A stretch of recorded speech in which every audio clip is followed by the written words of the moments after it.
Hey, Jill, it's 1:04 and you do have a quorum if you're ready to get started. Okay.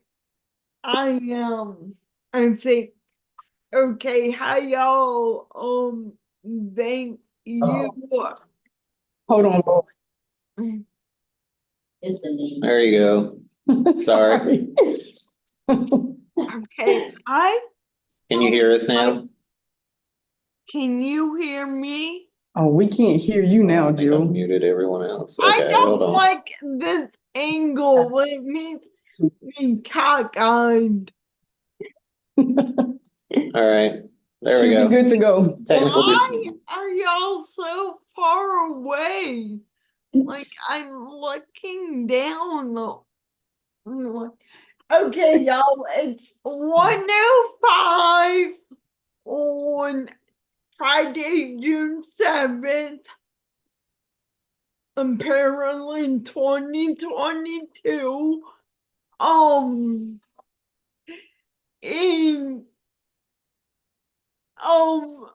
well, so now at this time, I'd like to call the Bylaws Ad Hoc Committee to order.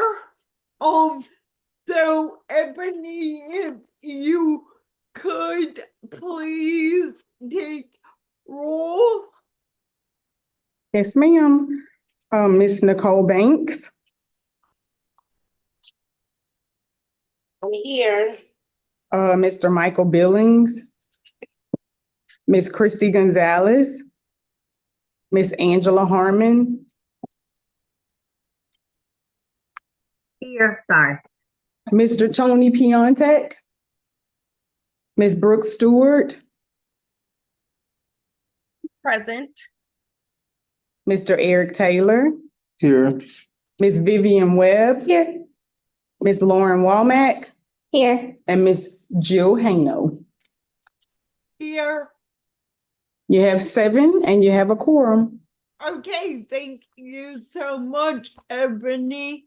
Okay, so as like the title of the ad hoc committees states, so we are here to talk about our bylaws, which have not been updated since 2018.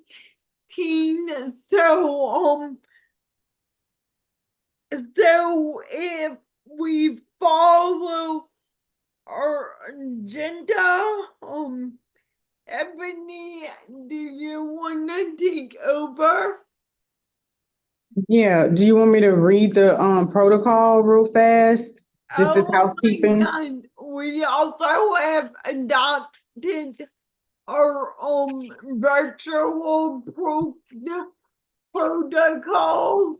So can you please read those out loud to everyone? Yes, for committee members and members of the public attending in person, please raise your hand to speak and wait to be recognized by the chair before speaking. To help the meeting run smoothly, please keep side conversations to a minimum and comments related to the topic we are discussing. For those committee members who are attending virtually, remember you must be on camera and have your first and last name showing to be counted toward our quorum. Please mute microphones unless called upon by the chair. Electronically raise your hand to request to speak and wait to be called on by the chair. For attendees, electronically raise your hand to request to speak. Once recognized by the chair, your microphone will be turned on. After speaking, the microphone will be returned to mute. Also, the Q&A is only to be used by those needing an ADA accommodation to participate in the meeting. As for order, committee members in person and virtually will be allowed to speak first. Public members in person will then be called upon by public participating virtually who have their hands raised. Comments in the Q&A will be addressed last. As with all hybrid meetings, it's sometimes difficult for us to keep track of everybody that's wanting to speak, either in person or virtually, so please be patient.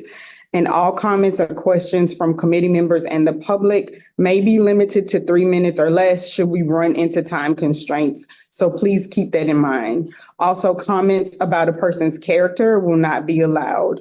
Finally, members of the public will have the opportunity to provide public comment before each vote and during designated public comment periods.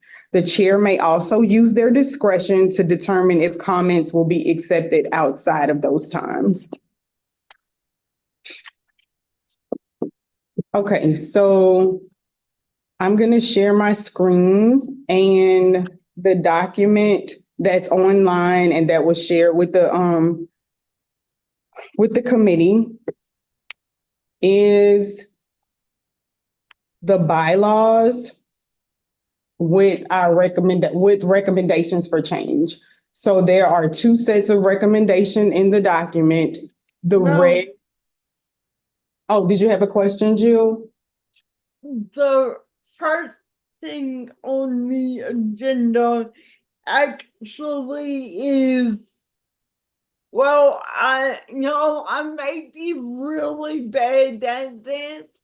The first thing in the agenda was actually the ITAC document, which online is a slideshow, but they made it word and easy to read Word document, and I didn't know if you wanted to go over that. What was the general items of the bylaws, or just go right into the proposed changes? Yeah. This was only for your consideration. Yeah, I can go over that real quick, Jill. That's included in the agenda. It was online. And I did, like Jill said, I did make it like an easy read instead of attaching the PowerPoint that ITAC sent or has on their website. I just made it into an easy read. 10 common parts of council bylaws. The first part was the name. Most councils provide the full name of the council, and then they make a statement that the council will be referred to as the council rather than using the full name throughout the document. The purpose, you provide a reason the council exists. A lot of councils use the information from the DD Act, which is in section 121, to help them create that statement. And then most councils include their mission and their vision and their purpose. The third element was membership. A lot of councils include the DD Act requirements. Those can be used or indicate membership and make sure that you state that they will comply with DD Act requirements for membership. So it's just detailing what you can include in that section. I don't want to go through each thing, but it is in that document. Officers, it just basically lists what you should include under the officers section of your bylaws. Again, I'm not going to read it. It's there for you to read. The fifth most common element was meetings, and just going over specifics about when meetings can be called, quorums, voting. The sixth element was the conflict of interest, and just making sure that you include specific information about who it applies to and what must be done if there is a perceived or a real conflict of interest. Information about the executive committee is the seventh element. The eighth element was committees. The ninth element was rules of order, actually naming the rules that the councils follow. And then the 10th element was amendments. And just basically outlining how the the content in the bylaws can be amended, how much time members are given to review the proposed amendments, and then what it takes to approve those changes. And bylaw changes requires a 2/3 majority vote. So that's the ITech guidance in a nutshell. As I was going through y'all's bylaws as they are currently written, you guys have most of these things already included in your bylaws. But once we get to the staff recommendations, we did recommend changes so that you can include specifics to make sure that you are including the items that ITech says that you should have. So does anybody have any questions about the bylaw or the common elements? Jill, we have a hand raised. Mr. Eric Taylor has his hand raised. Okay, Mr. Taylor, you're recognized by the chair. So we have to include these? So no, this is just guidance from our Information and Technical Assistance Center for Councils on Developmental Disabilities. It's just the 10 most common parts that they found in council bylaws that you all can consider including in your bylaws, but whatever the committee's will is. So would these things that they asking us, would they help the bylaws or would this hurt the bylaws? I can see this helping the bylaws, but Jill Lauren has her hand raised. Well, did Mr. Taylor's question get answered? I mean, I personally think that this is a good, as the committee updating the bylaws, I think it's a good starting point because you can kind of know what to fit where in. I mean, this tells you everything of this fit everything, like the bylaws is the constitution of our organization, and it's not state law, it's not federal law, it's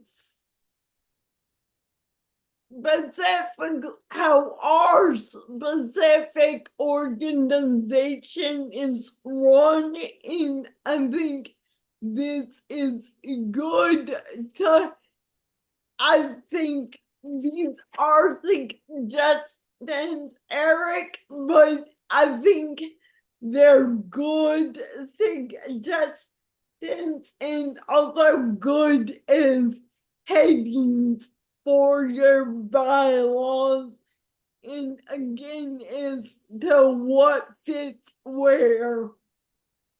Does that answer your question? Yes. Okay. You have a comment? Yeah. So Jill, yeah. Lauren, you have the floor.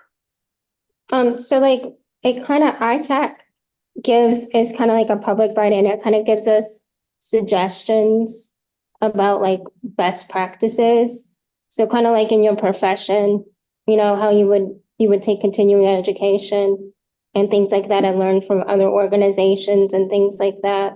So it's just kind of guidelines to help us make sure we're following the rules and maybe prevent some of the issues that may come up maybe before they're a problem, or clarify things. And I see it as a good thing because it might help us be more transparent and fair, that we have the rules clear, you know, especially we can go over some areas where we were uncertain before.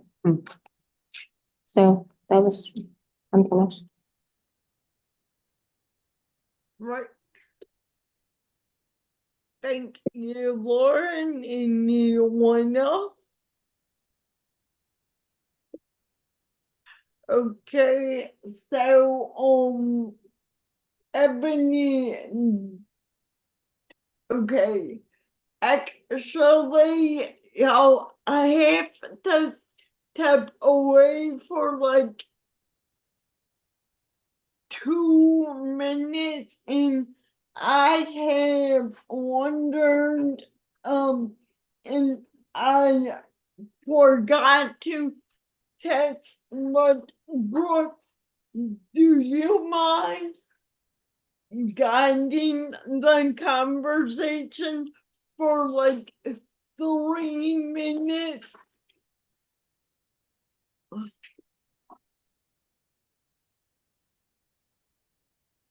No, I don't mind at all, Jill. Okay, I'm very sorry, and I was going to text you and then I didn't, but I will be back ASAP. Sorry, y'all.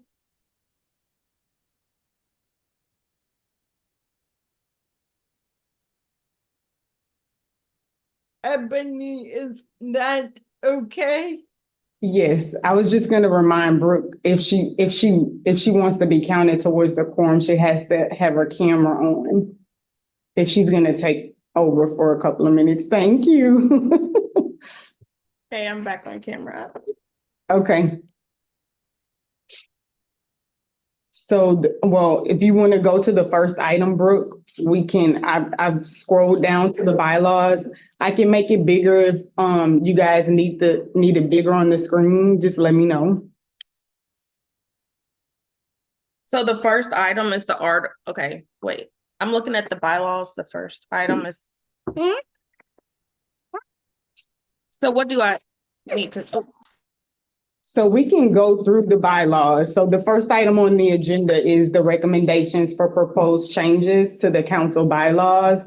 Instead of starting with the policies and procedures, Jill wanted to start with the bylaws first. And then we'll go back to the policies and procedures.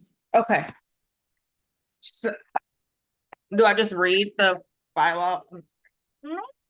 Yeah, I mean, we can go over like the proposed changes. And so just so everyone knows, there is a guide at the end, but the red items are items that staff are recommending. And when you see purple, those are the items that our parliamentarian, Nicole Learson, those are the recommendations that she had for your bylaws.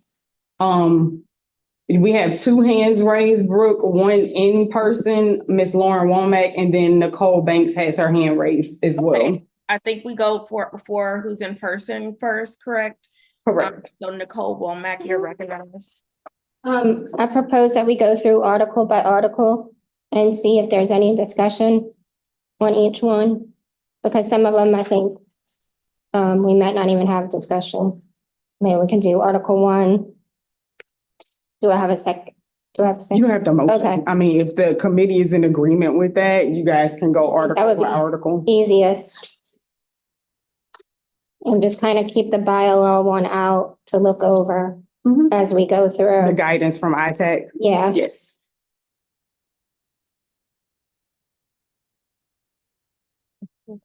Okay, so do we go ahead and move over to Nicole Banks now for her question? She put her hand down, so I'm not sure if she still had, did you still have a comment, Nicole, or a question? Yeah, but if we're agreeing to go article by article, okay, but I had already had a suggested change that I wanted, so I'll just wait till we get to the article to get there. Okay. Okay, so the first article is the title, and that is the first common part that ITAC gives you guys guidance on. It's just the name of the council. And the only change that the staff recommended that hereafter the Louisiana Developmental Disabilities Council will be referred to as the council instead of using the full name. Is everybody okay with that? Yes. Yes. Okay, Article 2, basically gives the legal authority for the establishment of the council, and it lists the DD Act and where you can find the establishments of the councils, and then it also lists the Louisiana revised statute for the creation of the Louisiana Developmental Disabilities Council. So staff didn't have any suggested changes for those, neither did Nicole Learson. Does any committee members have any changes? Okay. Okay, Article 3, which is also in ITAC's guidance, which is the purpose of the council. I had a suggestion. Okay. I'd like to include somewhere, maximum potential through increased, put, self-advocacy in there at some point. Because I feel like that's one of the values of the council that we definitely need we need to start recruiting some more self-advocates. Okay, so you're talking about in that first paragraph, Lauren, where Yes, is right it? before the council shall. I don't know if we want to do it at the Where's that at? self-determination on page 14. So we're on Article 3. The Article purpose. 3. And it says, Article 3, yeah. Yeah, page. Maximum disabilities to realize their maximum potential through increased self-determination, independence, productivity, integration, and inclusion in the community. And I'd like to include self-advocacy, Okay. if that's acceptable with the council. What are you doing? So Brooke, Vivian has her hand raised, and so does Nicole Banks. Is Vivian in person? Yes. Okay, Vivian, you're recognized by the chair. I agree. Okay, so I can add it. So Self-determination.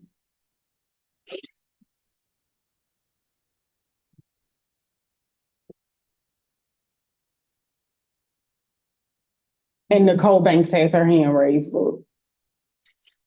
Okay, Nicole. No, I was just saying I agree. Oh, okay. Okay. Eric, did you have a question? I'm gonna track the changes on the screen so you guys can see. So just let me know if you have any. Can you maybe highlight them so we can see? Or would that be a pain? Well, it'll just add an extra step, but no, I can highlight it. That's okay. It's red. I didn't want to. So yeah, that can That way distinguish in between the case- yeah, stuff that's that you what I'm guys saying. that, yeah, that's fine. No, I don't see nothing wrong with it. Cause that is what we do, right? We advocate. Self-advocacy, yes, sir. Yeah, okay, yeah.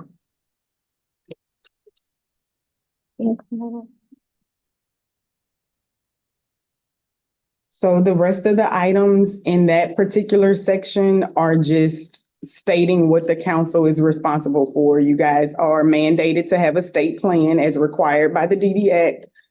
You're required to monitor, review, and evaluate the implementation of that state plan, review all comments on all state plans which relate to programs affecting persons with disabilities, submit to the Secretary of the U.S. Department of Human Health and Services as required by the DD Act, study, support, and implement activities to promote public understanding of developmental disabilities, innovative state programs, and progressive legislation in the field of developmental disabilities, review programs which provide services to people with developmental disabilities, and make recommendations to the governor, the Secretary of the Louisiana Department of Health.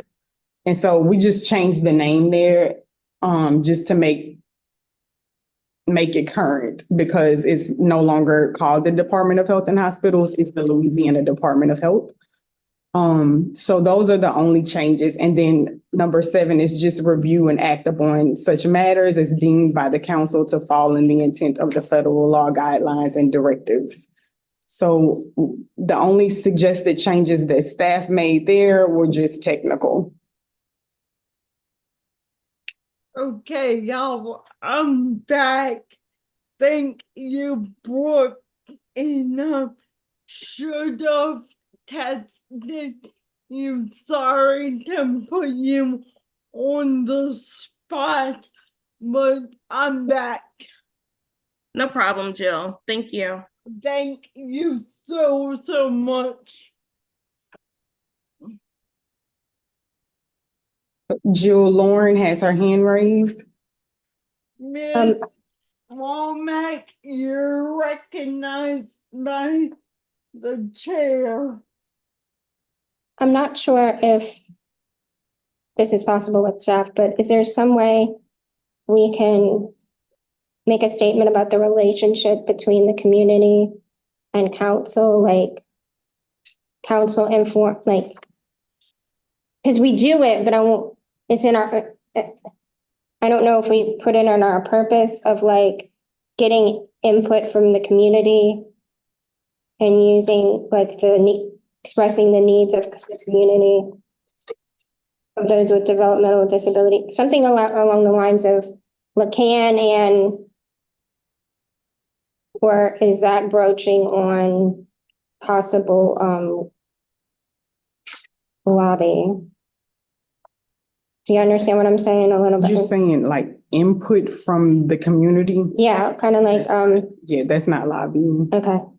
I don't know if that would be something we should put No. in our purpose. I mean, it's alluded to in various places in your policies and procedures when it kind of gives more information about the council. You know, like facts about the council, it talks about gathering input from the public.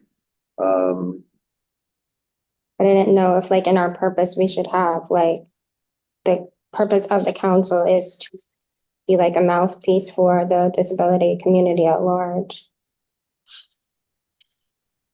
On purpose, I believe, I think we doing all that now. We really, it's already. I know we are, but this is our, like, this is, I don't know. Like Joe was saying, it's like our constitution. So I don't know, personally, I feel like Says that we need to, if somebody didn't know anything about our council, that they would read this and know that that's one of our purposes. I mean, oh, I'm sorry. Yeah, make sure you raise your hand. So Jill, Vivian has her hand raised. Can I please ask a question real quick? You're the chair. I'm sorry, Vivian. You're all good. Where are we? Okay, so we're on page 15. We were Okay. going through Article 3, the purpose of the council. We're in the bylaws. We're Perfect. gonna start there first. So yeah, we're on Article number 3. Perfect. Okay, Vivian, you have the floor. About what Lauren Womack was saying, I don't think it's necessary because it's already in there. Our purpose is to help lead to more inclusive and more inclusion, more self-advocacy, all of that. Gathering input from the community is one way that we do that. So because it's already hinted at and like mentioned in other places in the bylaws, I think it's fine. If it makes you feel better to put it in there, I guess we could, but it's kind of redundant.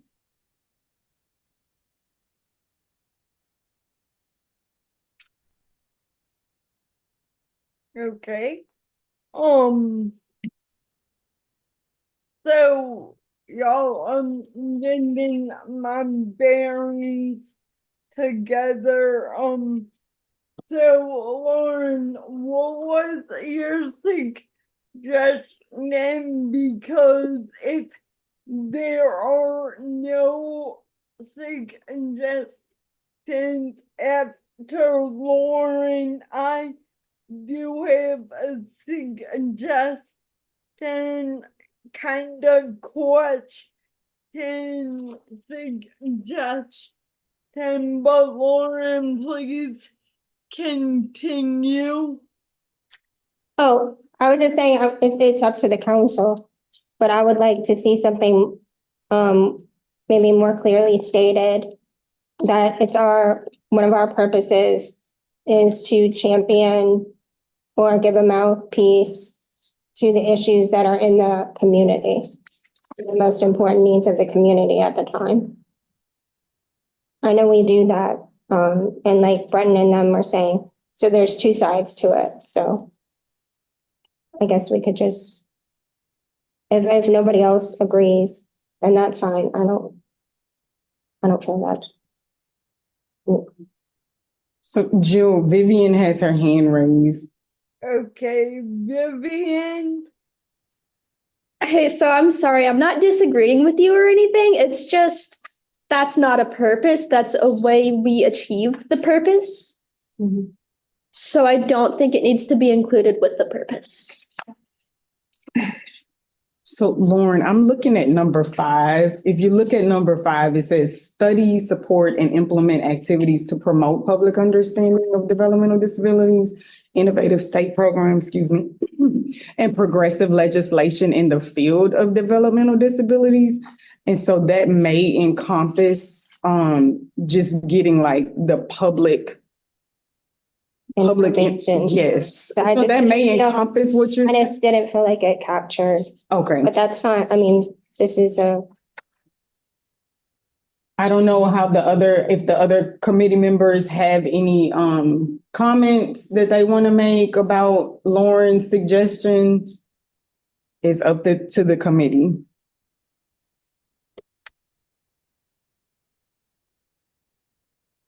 Jill Nicole has her hand. Oh, well, she put it down. Do you have a comment, Nicole? I do. Okay, Nicole Banks, you have the floor. All right, thank you, Chair. I'm gonna agree with Vivian because it's already stated in number 5. We're already supporting, studying, implementing activities to promote public understanding. So we're already gonna be getting the community involved. So you know that we're going to be involved in the community. There's no need to state it that many times because it's already there. So it's not like it's not there. It is there. And it kind of goes into detail exactly what we're going to do. So I feel like it could stay just as it is. Okay, I met with Ebony this morning and like 2 minutes ago, and one of the things I got out of the whole conversation is avoiding redundancy. But that being said, I do understand that purpose is actually one of the 10 elements of bylaws. So I was kind of wondering if right on page 2, actually section 2, we had the mission and then the values. I was one. Okay, never mind. I'm talking about 2 different things. Y'all ignore me. I'm sorry, cause so, and I do have a question, Ebony. So policies and procedures are separate from bylaws, correct? Correct. Okay, so right now, all we're focusing on our document is page 16 on, or what page, Em? 14. 14 on. Okay. Okay, thank y'all.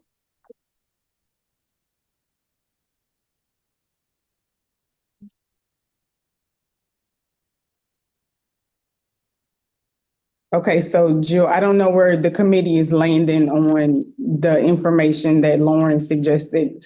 Is it the will of the committee that we add something about public input, or is It's what? like I said, that's, and we can move on. Yeah. I don't want to just ignore it. Yeah, no, I got you. There are areas that it can be added in your policies and procedures. Yeah, But the purpose is mostly aligned with what's in the DD Act. Right. We haven't really taken any liberties to update our purpose outside of what we're federally Yeah, mandated. that's was just a suggestion. okay, I understand. okay, But I think there's some areas in policies and procedures you can work. where we can add it, yeah. What Okay. public in person? I know it's not personal. I'm fine. I like the payment. Okay, well, Jill, Lauren said she's good with us adding more, to the policies and procedures. Or not. Okay, because I think, Whatever we decide. oh, sorry. I was gonna say, I think public comment is kind of seems like more of a procedure issue. Okay, so, all right. Yeah, the only other suggestions that staff had were technical for Article 3. Okay, let's go to those technical suggestions. Just changing the Department of Health and Hospitals to the Louisiana Department of Health. That's it. Okay, is everyone in agreement of that? Yes. Okay, Mr. Taylor speaks on behalf of everyone. So, okay, and then there were technicalities that the current bylaws, when they say governor, it's a low, I can't believe this is an actual statement. There was a lowercase g for governor and a lowercase s for secretary, and the staff just put the G in the S for in capital letters, and I'm assuming everyone's cool with that. All right. Okay, okay, what? Okay, so if we go to Article 4, council membership. Most of the information there, again, is straight from the DD Act. The only change we made at the beginning was the capital G for governor. And not less than 60%. We clarified the number of members that you all have that have to meet those criteria. Out of your 28 members, 17 have to meet the criteria right there. They have to either be individuals with disabilities, parents or guardians, or immediate relatives or guardians of adults who can't advocate for themselves. So Vivian has her hand raised, Jill. Okay, Vivian, What if we increase the percent? I don't think we can because it would go against. Well, it says not less, but I mean, there are still, because, and I'm gonna go off on a tip, but between, according to Robert, you have your governing documents in, so you can't go like your bylaws or maybe at the bottom, bylaws can't conflict with state, then state can't conflict with federal, and I think there's something I'm missing, but I know what I'm talking about. But at that point, you can't go less, but could you go more? But I personally don't know if that is necessary, and you also have to keep in mind your federally mandated agencies, and you can't cut like your Department of Ed, your OCDD, your Human District Authority. So I personally wouldn't, but I don't know if you can go more, you just can't go less. So staff, any do y'all have a better answer? Brenton has his hand raised, Jill. Okay, Mr. Andrus. Thank you, Ms. Hayno. I think, so if you do increase your percentage, at least from my understanding, you would have to look at increasing the amount of people that are on your council. Because right now, outside of those 17, you have other representatives, mostly from agencies and the nonprofit rep that sit on the council. And most of those are actually required to be on the council, so you wouldn't be able to cut them. You only have a handful of people that you would actually, if you want to redefine your membership, to increase that percentage, but not increase the amount of council members you have. And that would be people like Julie at OCDD is not required to be on our council. I think the Governor's Office of Disability Affairs, I think they are not required to be on the council. So you'd have to look at removing some of those positions to keep it within the 28 if you want to increase your percentage. I know that doesn't necessarily speak to the, can you do more than 28 in the process of doing that, but that's just perspective there for anybody that was curious. I thought Julie, I mean, I don't want to mess with the OCD rep on the DD council, but you have the Rehab Act idea, Older Americans Act, Title V, Medicaid, Dr. Phil, Tory, local and non-governmental agencies with services for individuals with DD. So isn't that Julie in a nonprofit group? So Julie falls under the DD. I mean, shout out Julie, I love you.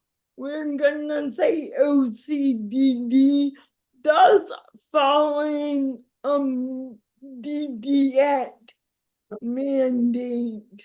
No, Jill, that, if you're looking at section 4B, that's a representative from a local non-governmental organization. Julie is a state agency rep. Okay, She that's would not, and OCDD does not fall under the DD Act. She's not mandated to be on the council. well.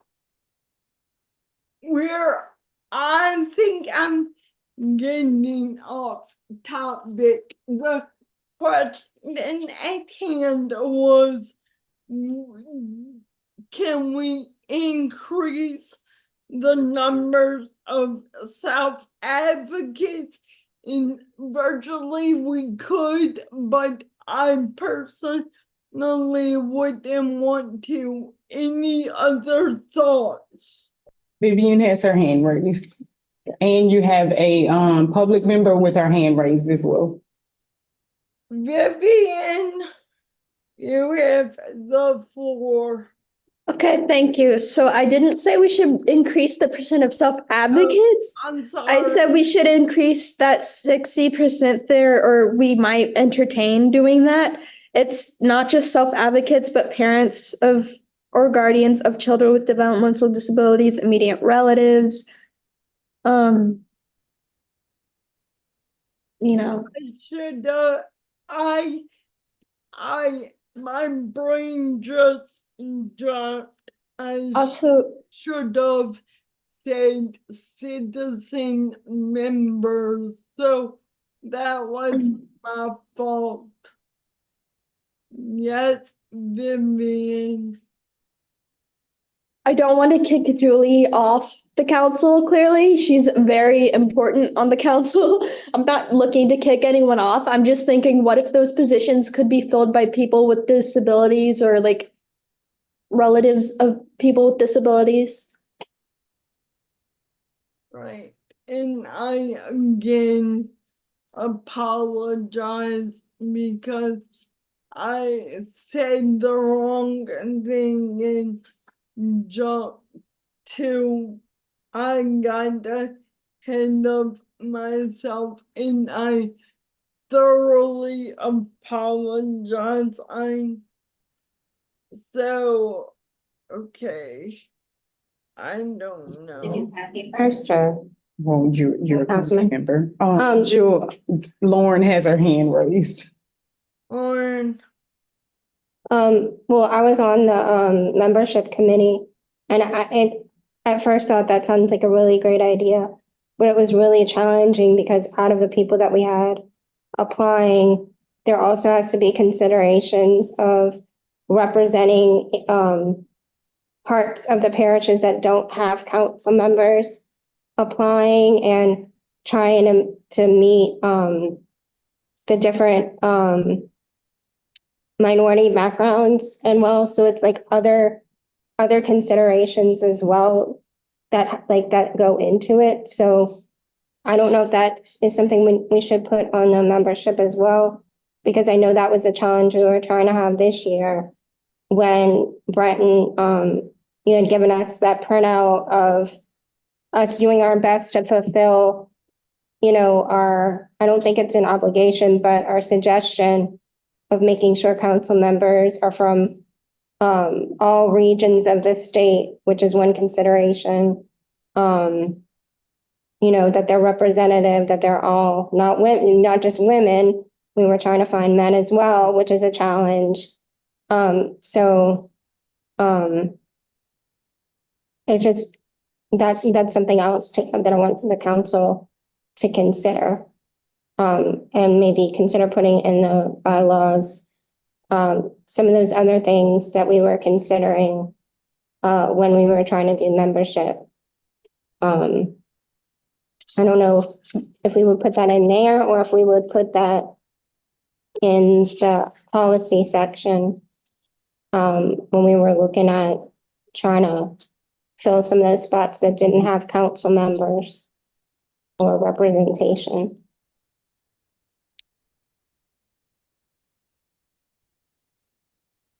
Okay, you have two more committee members with their hands raised. Vivian was first and then Eric, and we still have the public member with their hand raised as well. I'm sorry, but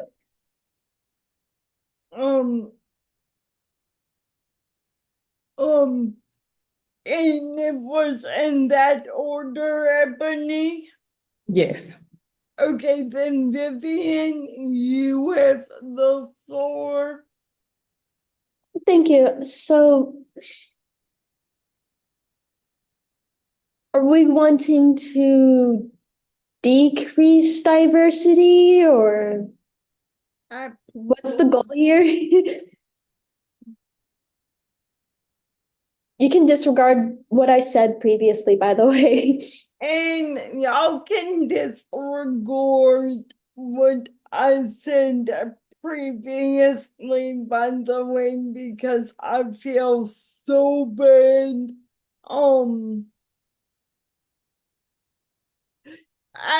Absolutely not. Diversity is like one of the DD Act. Like if you will look and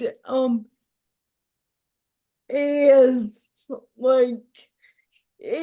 the chairperson of the membership committee, like if you look, usually there's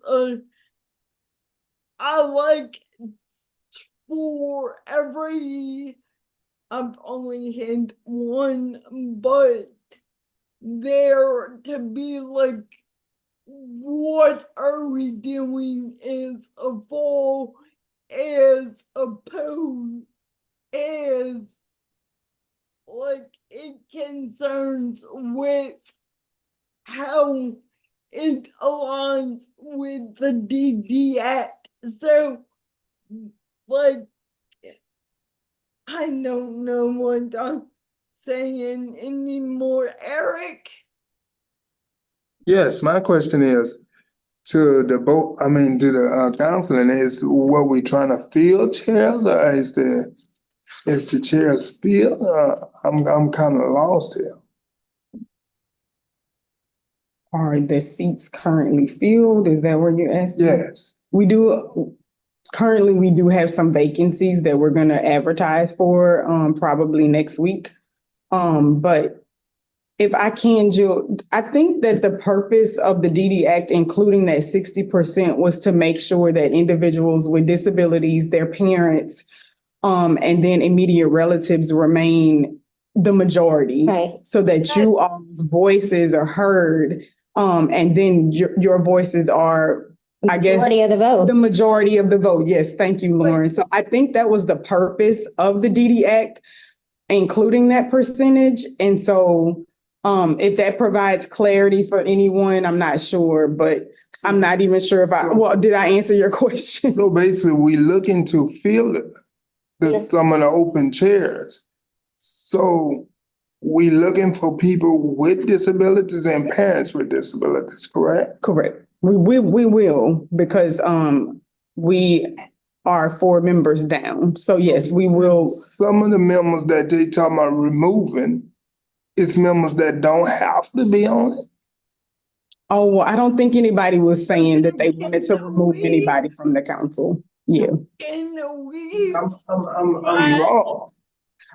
I think what Vivian's suggestion was, if I can, Jill, can I answer his question?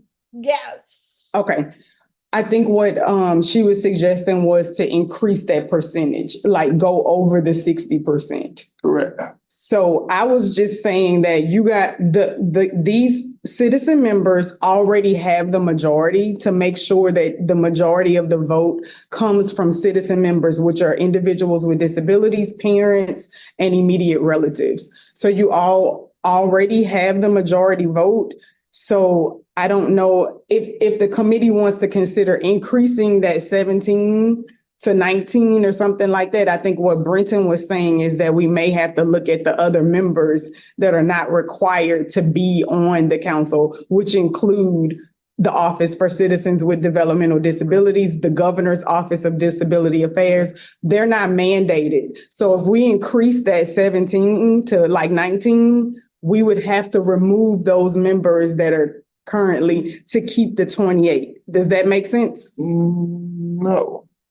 I'm trying to get an understanding of it because ain't they required to, I mean, I know So you. those two agencies are not required to be on the council. Those agencies, they provide services for individuals with disabilities, and the governor's office, they advise the governor. And so the council decided that they wanted those members or those representatives to sit on this council, but they are not federally mandated. So basically that's 2 seats that we holding that we can fill with somebody that's with a disability. Well, no, those seats are those seats are, somebody's in those seats. Okay, I was just basically saying that the citizen members with the 17, the 60%, you all are already the majority. okay, You all are already controlling the vote. okay. So Okay. I'm not trying to hold nobody, I'm just asking the question. So majority of the chair is what, 17 that's holding the seat?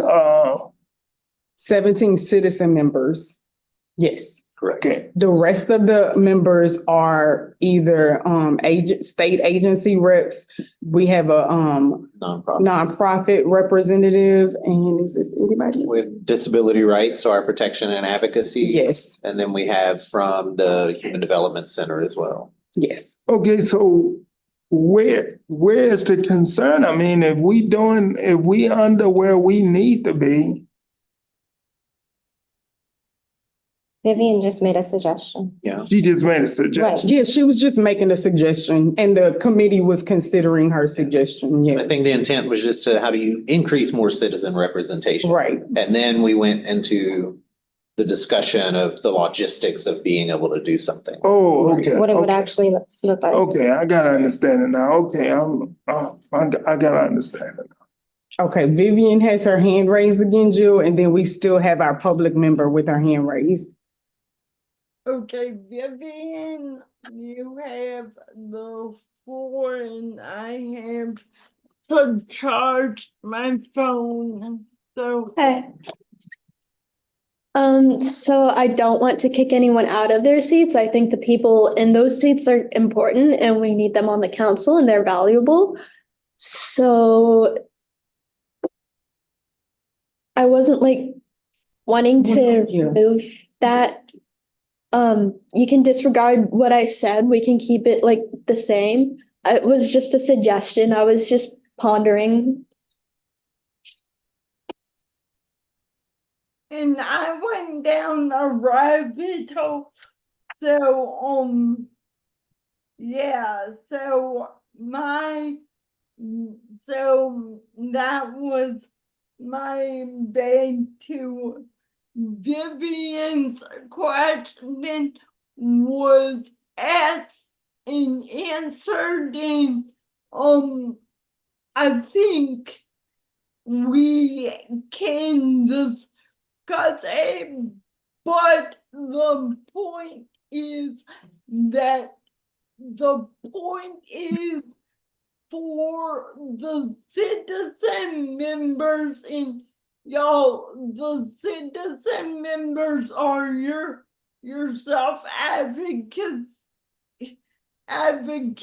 your parents and your immediate relatives are your citizen members, and the point is that the citizen members have whatever the number is percentage wise, they have to have a majority of as I understand it, a majority of the council has to be citizen members, and as these bylaws are written, we have we do have a majority citizen members, and the only thing that the staff suggests, which I love because I hate math, is that on our council, so the 60% is 17 members, so that gives you what the actual number, what the percentage equals. So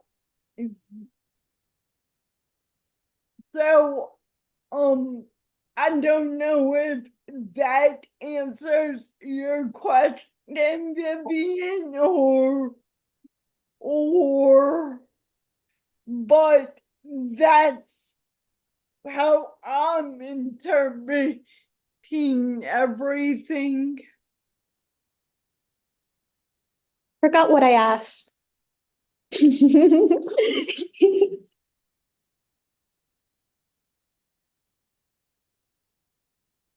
Sorry. have- We can increase the percentage of citizen members, which we can, but I don't think we need to. Yes, Vivian. I don't think we should. I was just wondering if we could, like, possibly, Okay. and we can't, not really, without kicking someone off, so. For increasing our membership numbers. So, okay, and Vivian, I'm so sorry, but this has to be your last question because we need to get to the public comment, and we still have tons of work to do, so you have the floor. Is it in the budget to increase the number of members? I don't think that's a budget issue per se. Travel and things of that nature. Yeah, reimbursement. I mean, it is, That's why I said per se, because as I was saying it, I was like, wow. I mean, it is not currently considered in the budget. Yes. So I would say, as of right now, no, we don't have the money for it, but yeah. They're not there, so we don't plan for them. And they are not increasing our allotment for 2025. I can tell you that now. Okay, Lauren.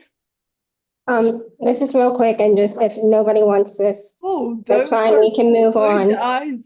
For 40. And this is kind of a question to staff as well. Should we put something in there that when considering new membership, we will consider or prioritize underrepresented regions, as well as strive to make sure our demographics represent Louisiana, because I know we were doing that, We're federally mandated to do that. So we don't need to put that in the bylaw. I wouldn't put it in the bylaws. It sounds more so, Like a yeah, the proclamation? policies and Okay, procedures. because maybe, I thought that maybe that would be something good. Yeah. Because when I was getting ready for membership, if I'd have known that, well, like I didn't really understand how it worked, but like I think that would be good to consider, especially when we recruit. Yeah. Okay, Okay, so. that's it. We're gonna talk about it during policy. We are running really, well, not really behind on schedule, but yeah, and we have, I believe, a public comment. So, can I call the question? There's no question to call. So, who has what public comment? Is it Ebony or Brendan? It's Miss Kathy Dwyer. Okay, Miss Kathy, you have the floor. Thank you, Jill.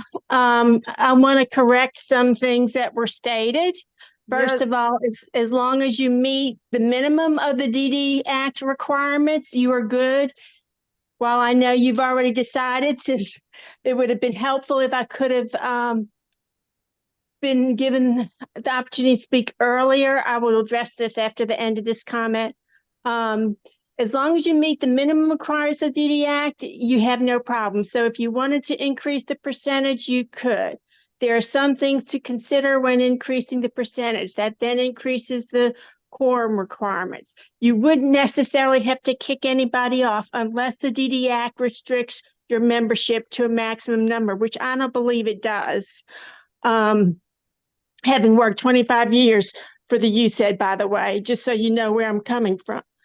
I would suggest that you include in the bylaws that OCDD representative is a required member.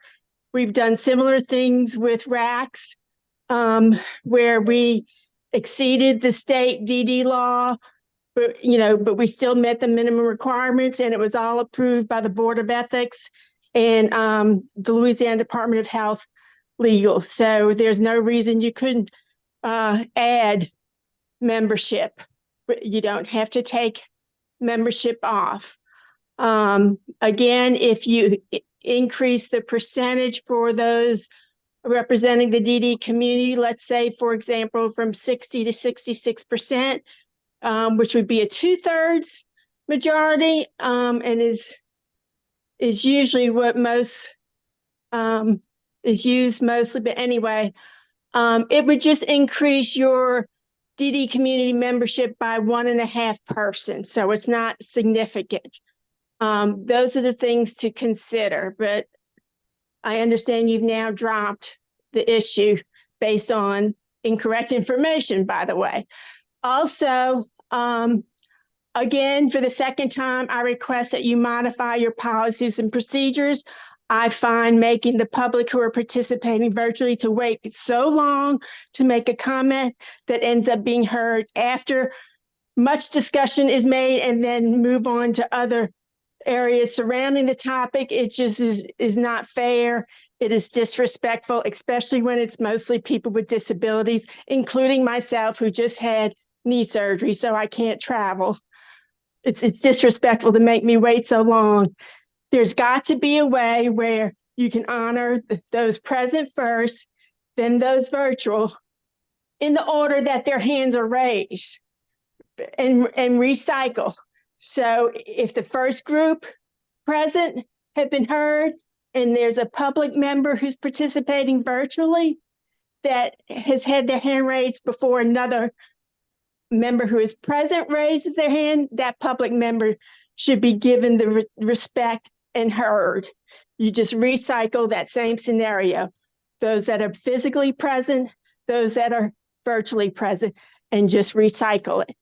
It's just not fair to have me or anyone waiting as long as I was left waiting in the conversation because my comments made no difference. So it's just as much silencing me. Thank you.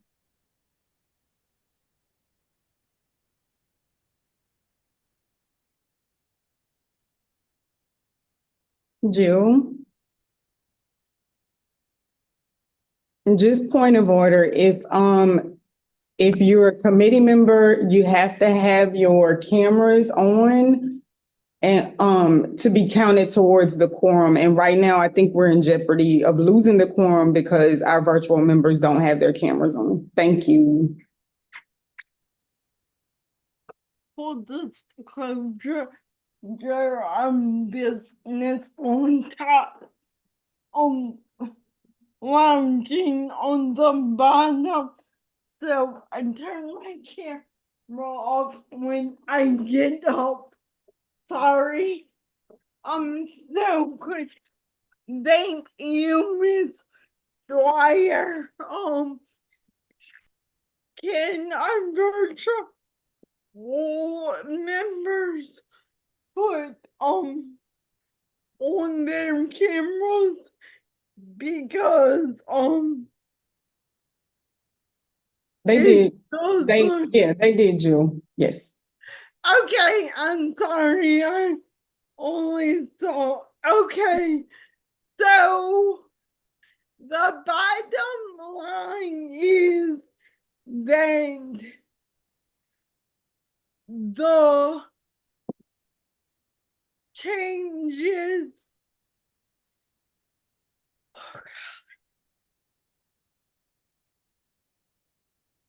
Just saying, I never mind. Bottom line is the only step suggestion was to put in and that 60% is equal to 17 members. And is everyone good with that? Because we need to move on. Okay. So, Ebony, I'm sorry, y'all. Okay, and we need to be careful of time.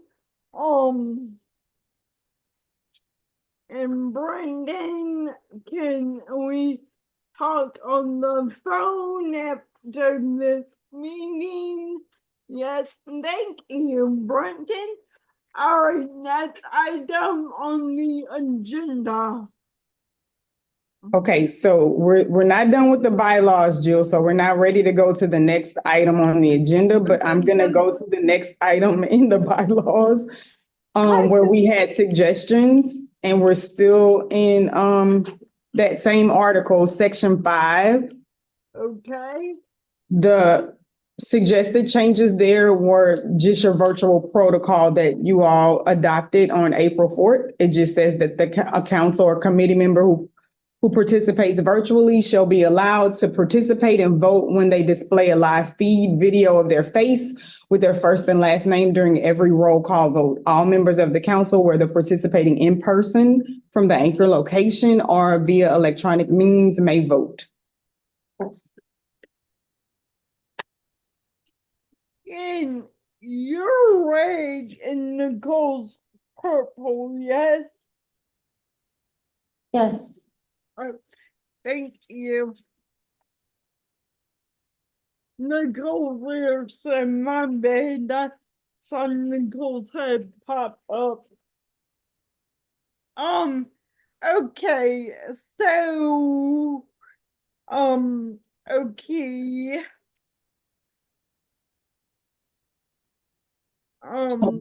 Jill Brenton has a suggestion that he wants to share with the committee. My God, please share because yes. Just going back to Miss Kathy's comment where she mentioned maybe adding the members that are not federally mandated into your bylaws. So those three agencies are the Office for Citizens with Developmental Disabilities, Office of Aging and Adult Services, and then the Governor's Office of Disability Affairs.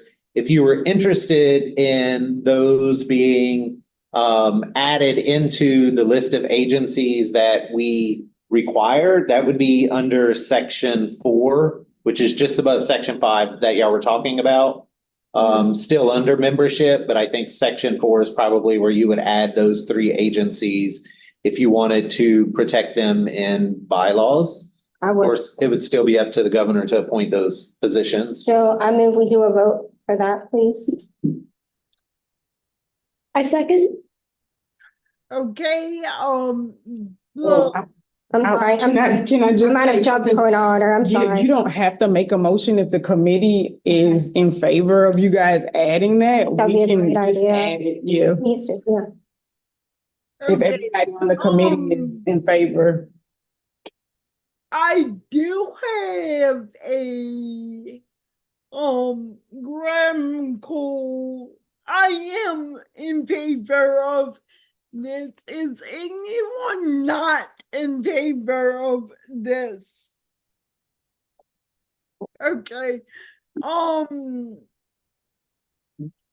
And Brooke, I know you're on camera, but I can't see you. I'm assuming you're all good. All right. Yes, I'm good. I'm good with that. Okay. So I did have one, maybe not, maybe not, because I thought the wording said that these were federally mandated, but the wording does not say that. But I was gonna add, before we did this, can we write like, well, no, never mind. All right, never mind. But yes, I like this idea.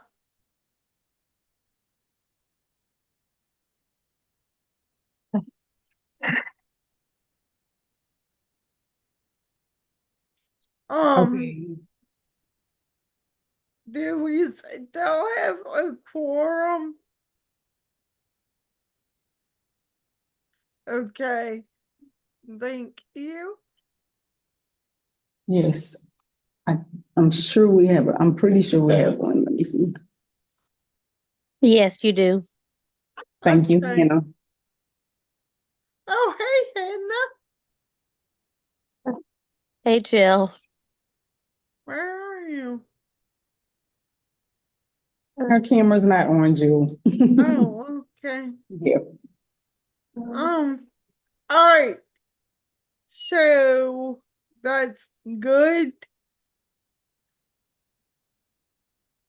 All right, so let's move on.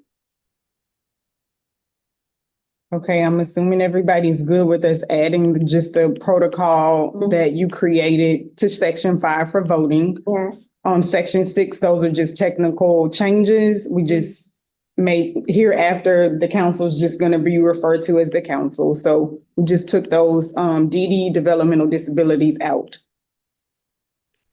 What you'll see in purple for where Article 5 is scratched, the parliamentarian thought that the terms of council membership should be added to Article 4. Okay. So that is her suggestion, and we just added the terms of council membership to Article 4.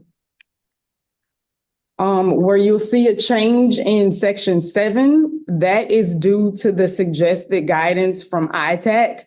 They, under membership, suggested that the council include just specifics about when you're filling vacant positions. We just added the word due to resignation or unexpected vacancy, which was their recommendation, and an unexpected vacancy would either be due to death or disqualification. Disqualification will be a member that maybe they have missed consecutive meetings. When we get to attendance, you'll see where if they've missed like 3 out of the 4 quarterly meetings, the executive committee will meet with that council member and they may ask for their resignation. So that's what disqualification means. Vivian has her hand raised, Jewel. Vivian, you are up. I agree with the suggestion, but maybe we should increase the period of 4 years for the term to 5 years. Because when taking into consideration electing officers, if someone comes in like during that odd year and it's like past when things have been elected, they only have 1 chance to run for officer. If we increase the term limit another year, then they have 2 chances. That way there's going to be more availability and more people will be able to be elected. That way we don't have such a small pool like we had last time. Jewel, you're the chair. You don't have to raise your hand. I don't know how it works because I can't find hand raised, but I have a comment. But I can make my comment because I did have this in my wheelhouse when I was thinking about this like in March, but it's up to the council the committee, but by increasing it to 5 years, your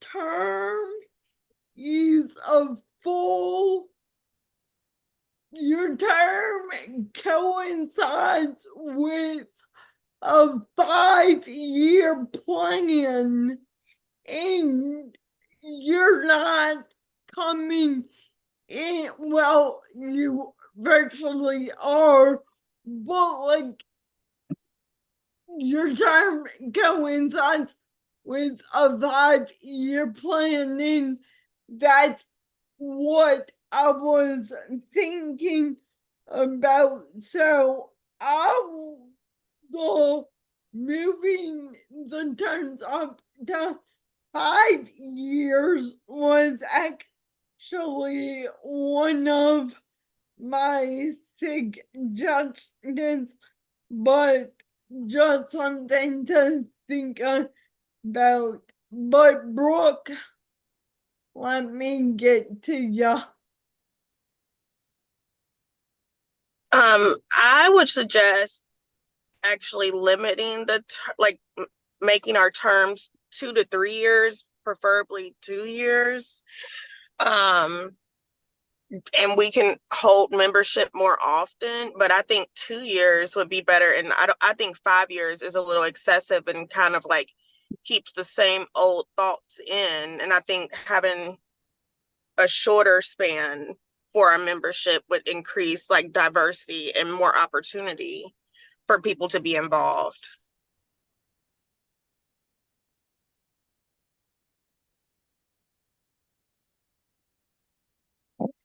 Vivian has her hand raised, Joe. Okay, Vivian. So if we limit it to 2 years, then or 2 or 3 years, that actually decreases participation because they'll have fewer opportunities to like run and for officers or anything like that, and they won't be on the council as long, so they won't be able to form connections, meet as many members, all that.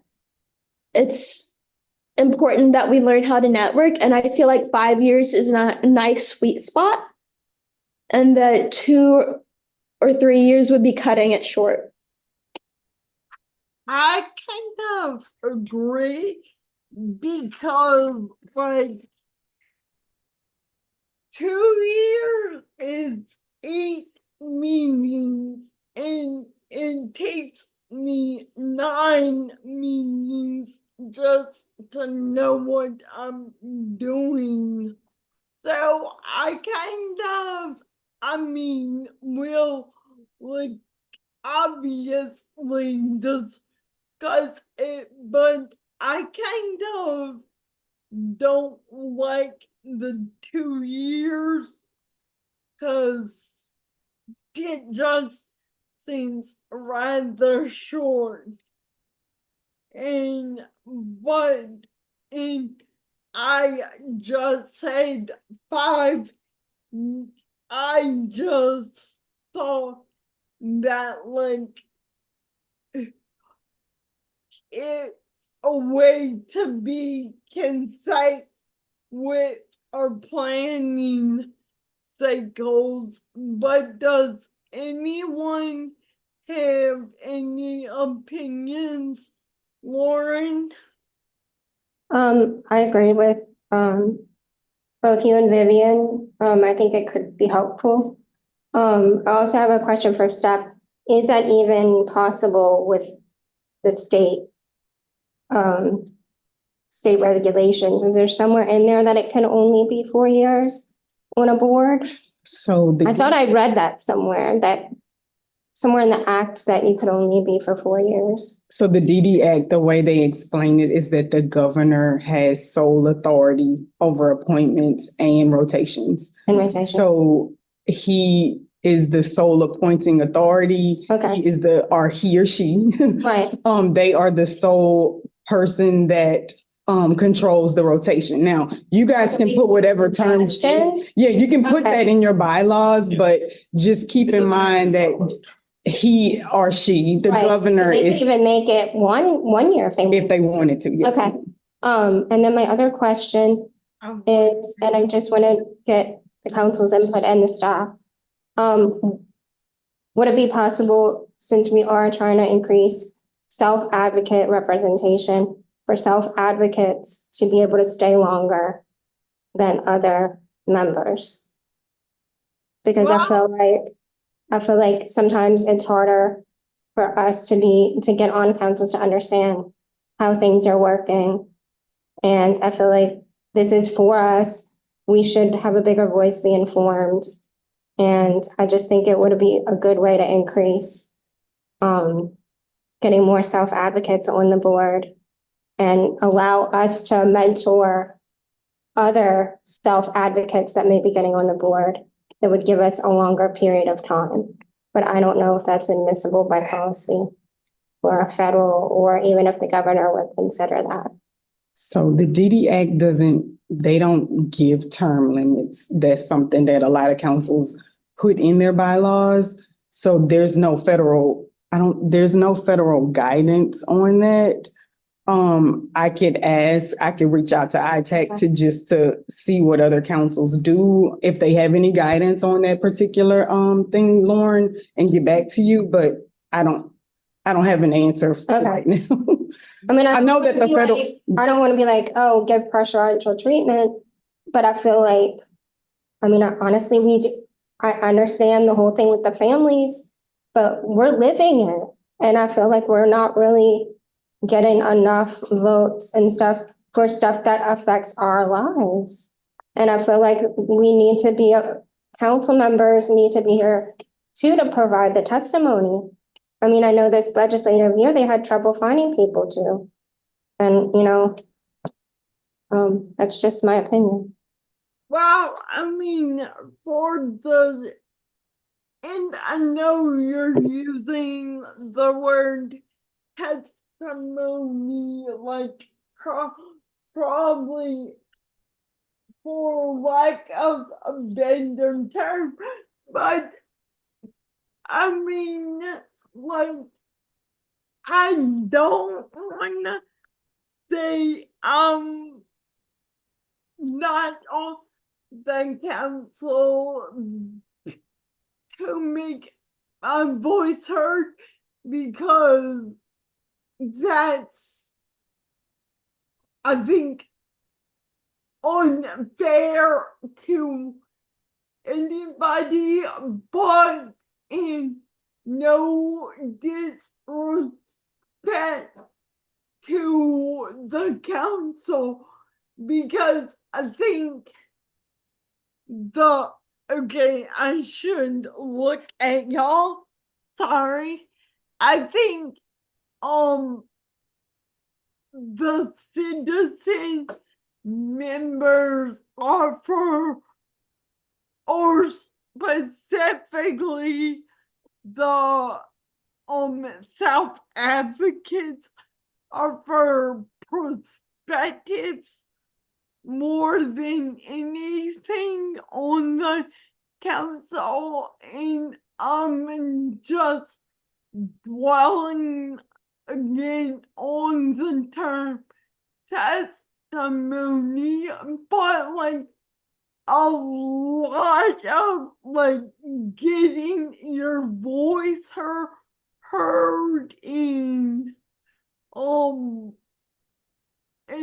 input in getting out there, I think is like more, not saying more, but like with your Lacan leader in with your Lacan, like you're gonna have so many opportunities to specifically do that, like make your voice known, testify, fight, and then but everything matters, and I might be thinking out loud, but even if you're not, and I know that like you didn't mean preferential treatment by any means, but like I don't know, I'm a very like fair person, and like I don't wanna be on the I don't I would feel personally, I would feel uncomfortable if we had bylaws that said I could be on the council longer than, let's say, Nicole could. So that's just where I'm at. But again, it's up for discussion, and I don't know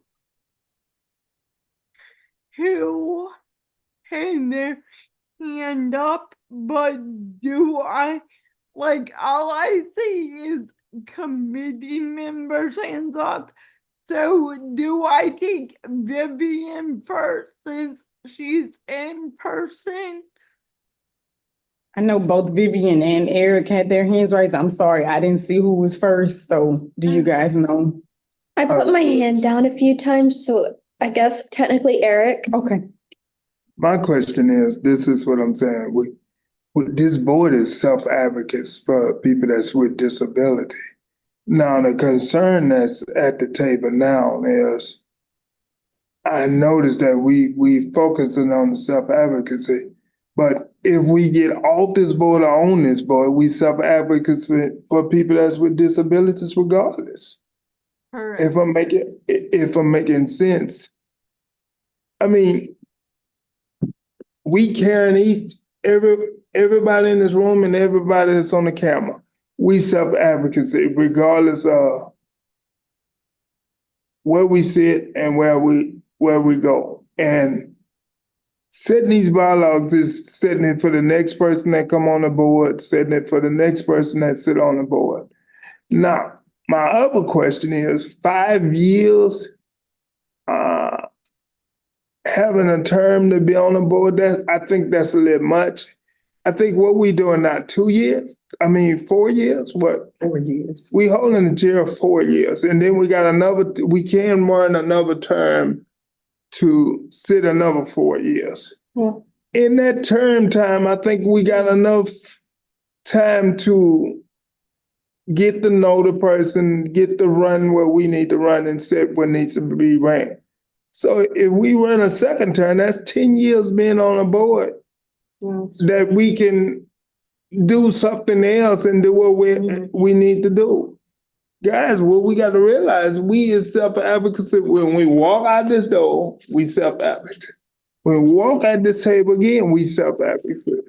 But this is what we have in front of us now. The bylaws are making sure the next person making sure we taking care regardless.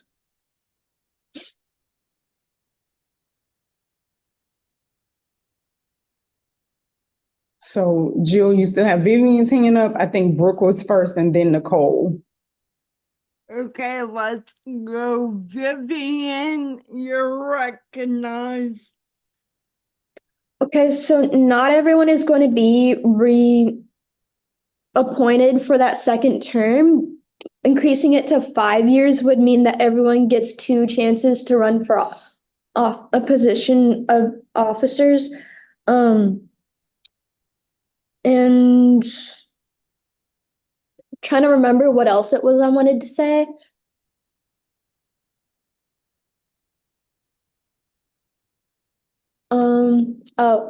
Some voices are not more important than others. Every voice is crucial and important, and everyone plays an important role. Therefore, if we increase the term limit, it should be across the board, not just for some. Thanks. Okay. Thank you. And y'all, if I'm trying the best I can, and I'm really doing a shabby job today because I feel like I'm hearing what I want to hear, and I don't mean to. I just paraphrase a lot, and that's how my brain works, and that's all. I'm single and have no friends. Ebony, did you say Brooke Stewart was first? I think so. Just according to the order that it has it on the Zoom, Brooke's hand was raised first and then Nicole. Brooke, between your background and the way I see you, your head bobbing, you look like you're in a hurricane, and it's amazing. Okay, sorry, go in. I would just like to us to explore. I know, correct me if I'm wrong, do we have to sit out a year after we finish our 4 years before we apply again? I think that's what Nicole's shaking her head. Yes. Yeah. I think It's true, yeah. possibly could we explore eliminating that year to sit out for our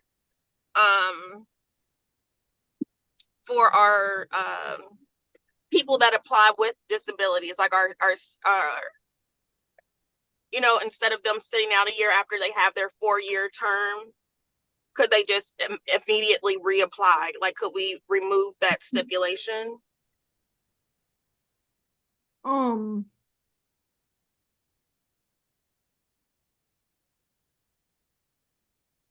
So I can answer, you can remove that stipulation, but it's the will of the committee, whatever you guys want to recommend to the council. This is going to go to the full council. So if y'all want to make that recommendation, you can. I don't know if Nicole is going to have something for you guys to consider, but she still has her hand raised, Jill. Okay, Nicole Banks, you have the floor. Could y'all please, once y'all are done, lower your hands, because I get confused. Thank you. Nicole? Hello? Oh, I'm just talking and I forgot to unmute it. I'm sorry, y'all. I'm not feeling all that well right now, but I'm gonna push through. I don't feel like extending or allowing other people to stay on longer or not because they're self-advocacy. I disagree with that all the way around just because I know that I'm advocating for someone that cannot speak for their self. They're a self-advocate, but they're 7 and they're 9 and they're young, even though I'm not saying that they can't because there's no age limit upon self-advocacy, but I don't think their brain is all the way wired to where they're like, well, mom, I have this going on, fix it for me, so until they get the courage to speak for themselves. There's a lot of people that's speaking for people that can't speak for themselves, and that's advocating just as strong for self-advocates than, the self-advocate that cannot speak for themselves.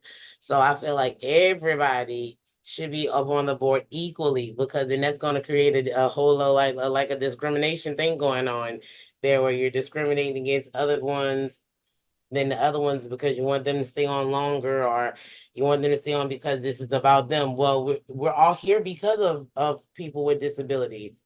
That's why we're all here in the first place.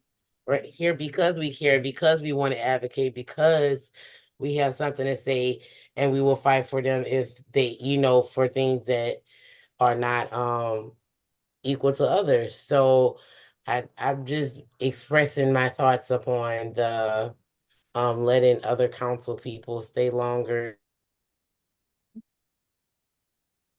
for self advocates. That's just my personal thing. And as far as the 4 year, I could see where the 5 year thing can work, because like Vivian stated, it gives someone the opportunity to run again. It gives someone the opportunity to get in office or explore that whole leadership sector up in our council. So the 5 thing, it could be feasible. It just depends on if everybody have to agree upon it. If they don't agree upon it, then we have to come back to it.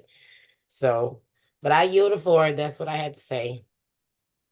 Okay, thank you, Miss Banks.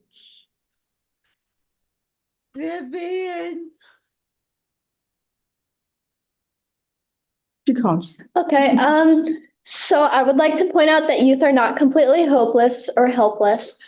They can be self-advocates as well. I started advocating when I was 11 or 12. And to Nicole's point, I was thinking, like, to Vivian's point, I went to my IEPs in kindergarten, and all I said, it was either I want PE with my friends or I want recess with my friends. And it was one or the other, but whichever one it was, like I got like one thing I say that, and like whatever one it was in my IEP at 5, 6 years old. But Nicole, I was also thinking you were going in another correction because some of our citizen members are on this council on behalf of their family members, and they may be non-verbal, and then you have to be your family member's voice. If your family member literally does not have a voice. Okay, so all right. So let's continue because Hey, so, Jill, Brendan. I just wanted to chime in real quick to make sure that everyone is aware of the time. So Oh, you 35 minutes into the policy and procedure discussion is where you should be, and you're only on page 3 of your bylaws. Right. okay, well, The meeting is, I'm not trying to rush y'all, but I don't know if you have a quorum once 4 o'clock hits when the meeting is supposed to be over. So I just wanted y'all to be aware of that when you're having your conversations.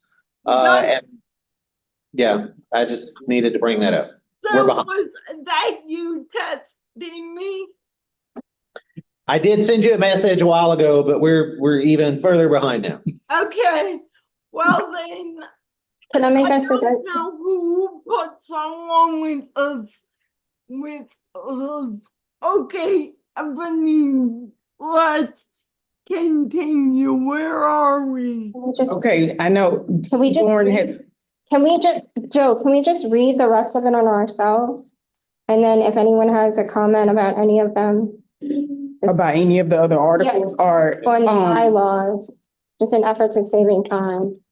okay, well, I get, Go through them, before you say something, Vivian, I don't know where the committee is landing on the term limits. So I don't know if we want to just raise our hands, if you guys want to raise the term limit to 5, and if you want to keep it the same, don't raise your hand. Okay, so who's in favor of increasing the term limit to 5 years? Did we Raise- raise our hand? Yeah, raise your hand if you want to increase it to 5 years. So I'm counting Vivian and Lauren. Are those the only 2 committee members that want to increase the term limit to 5? If you're virtual and I can't see your hand, just say something.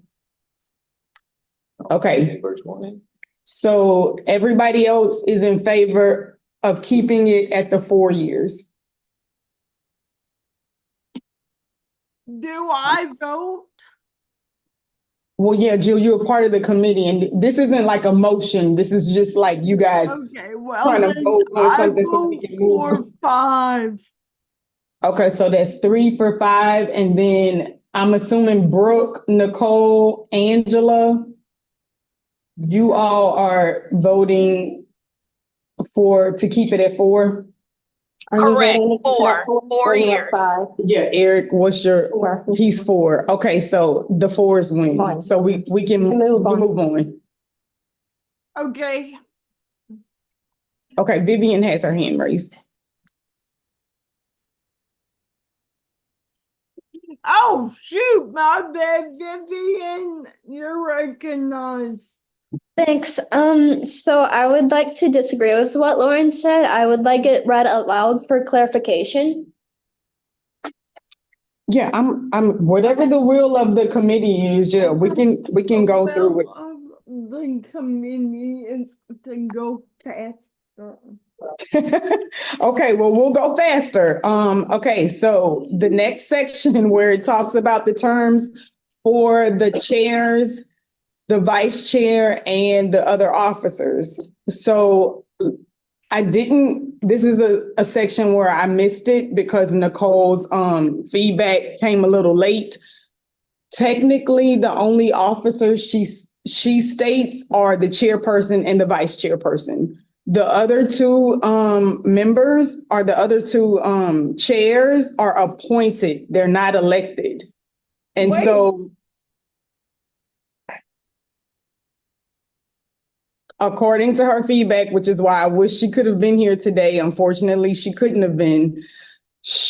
According to the feedback that she gave, there are only two officers for the council, the chairperson and the vice chairperson. And those are the only two members that are elected.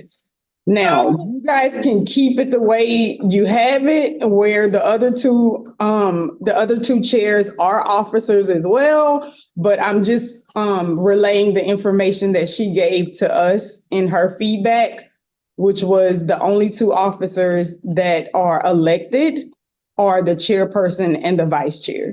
The other two officers are appointed. That's what she said. No, our chairs for both committees and the member at large are elected by the council. Well, I know, but she's saying they shouldn't be. They should be. Yeah. Okay. Yeah, she's saying they shouldn't be elected. missed that Those part. Okay. members should be appointed. Yeah. What do you mean appointed? Appointed by the chair. Okay. Can we vote on that? It's no vote. That's her guidance. So that's why I said I wish she could have been here today. She couldn't be, but that is what she said in her guidance, is that the only two elected officials should only be the chair and the vice chair. The other two chairs for the Self-Determination and Community Inclusion Committee and the Education and Employment Committee are to be appointed by the chairperson. Which you'll see further down, I moved some things based on her recommendations that's in purple. So we could decide to keep that or throw it out. Yeah, it's the will of the committee, whatever you all want to recommend to the council. I don't have a say in. I'm gonna just raise hands like we did last time. Yeah, you guys can raise hands like you did last time. If you want to keep it the same, where all the officers are the chair, the vice chair, the chair of the Self-Determination and Community Inclusion Committee and the Education and Employment Committee, we can keep that like it is. Those were just her recommendations. Before we vote, so in July, the executive committee meeting is gonna be just me and Christy tossing out ideas? No, that's not what I'm saying. The executive committee can still consist of those members. What she's saying is the only officers of the council should be just the chairperson and the vice chairperson. Those are the only two officers and those are the only two members that should be elected. The other two members of the other members of the executive committee should be appointed. And I would think if this is something y'all wanted to do, this would go into effect probably the next term. So you still have a year Right. left of Yeah. the way our officers, so it That wouldn't be. was just for dramatic effect right there. Okay, Vivian has her hand raised. I don't know if she has a question or a comment. Vivian? So should, as in like by law, or like Yeah, so that's why I wish she was here, because I don't know if that's something that is parliamentary procedure where it should be like that. And does she just want it like that? no, I don't think it's anything that she wants. Any recommendations that she makes, I'm sure are like parliamentary procedure or in some, maybe even in Robert's rules. I'm not sure. Got the book. I'm not the expert on Robert's rules at all. I told you, you're You don't wanna move? I don't want to like break any laws or anything.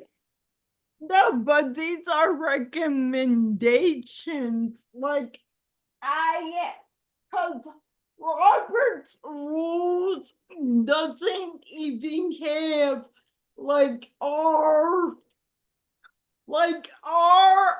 the officers in our council duty then align with officers listed in Robert's rules, and they can't because, like, so. Oh my God, y'all are hate this. Does anyone have a hard pass at 4 o'clock? Does what? Well, Yeah, it looks like you will lose your quorum at 4 based on the hand raises. Yes. this is crap. I mean, and if we need to schedule another meeting, Jill, I mean, we can. If you No. guys, because I don't see us getting. Is everyone still available June 12th? Oh. I'm not. Whatever.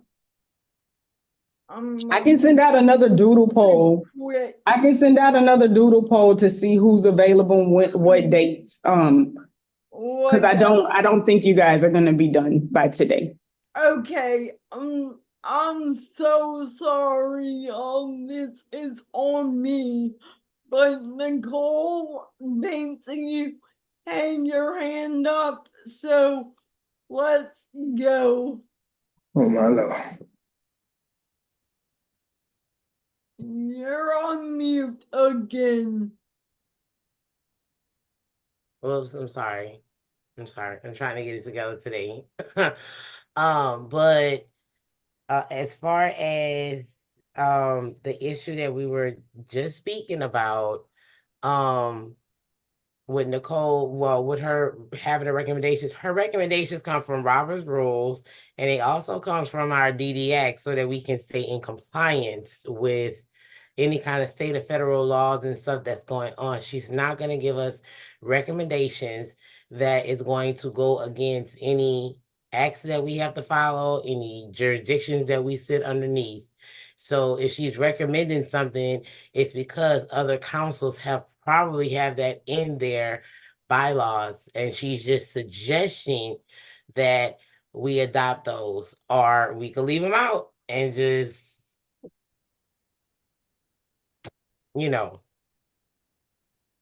so I just wanted to add that little tad bit of information in there.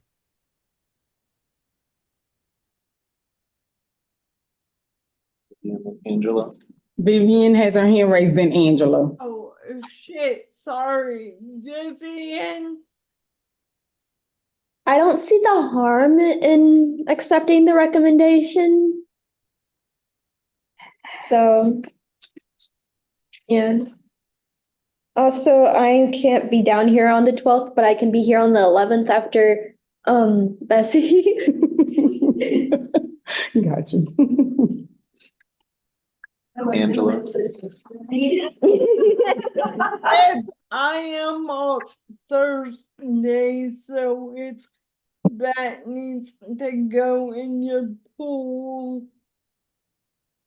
Yeah, I think y'all can hash out the next date. Yeah. After the meeting. After this meeting. So I think we still have time. We can get through as much as we can. Yeah, Angela's hand is up. All right, y'all. Sorry. Okay. Only thing I want to say is if we don't have true clarification, can we table this? As far as appointing and elected, personally I like that as a group we're electing those people. Not one person can just say, "Oh, I want you, my buddy, to be a member at large. I want you, my buddy." I think collectively it's better to vote. That's gonna be a problem. But like I said, maybe we could table and get clarification from the Miss Learson when we see her. But to me, the voting aspect is the fairest way to go. That's just my thoughts. Thank you. Because I thank you, and I do feel like I wholeheartedly agree with your statement, and as you were talking, I did want to say that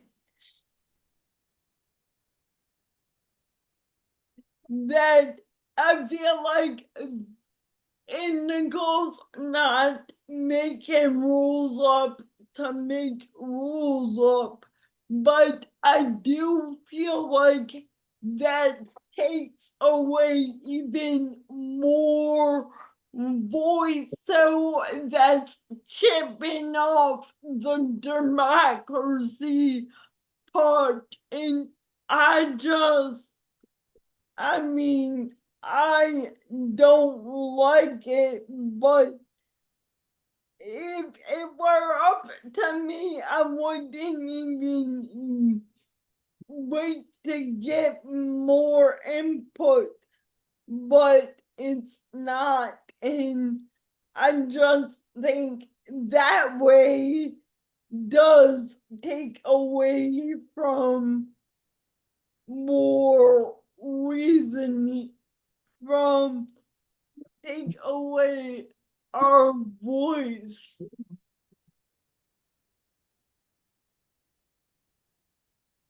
Okay, so you mentioned so what is the will of this committee?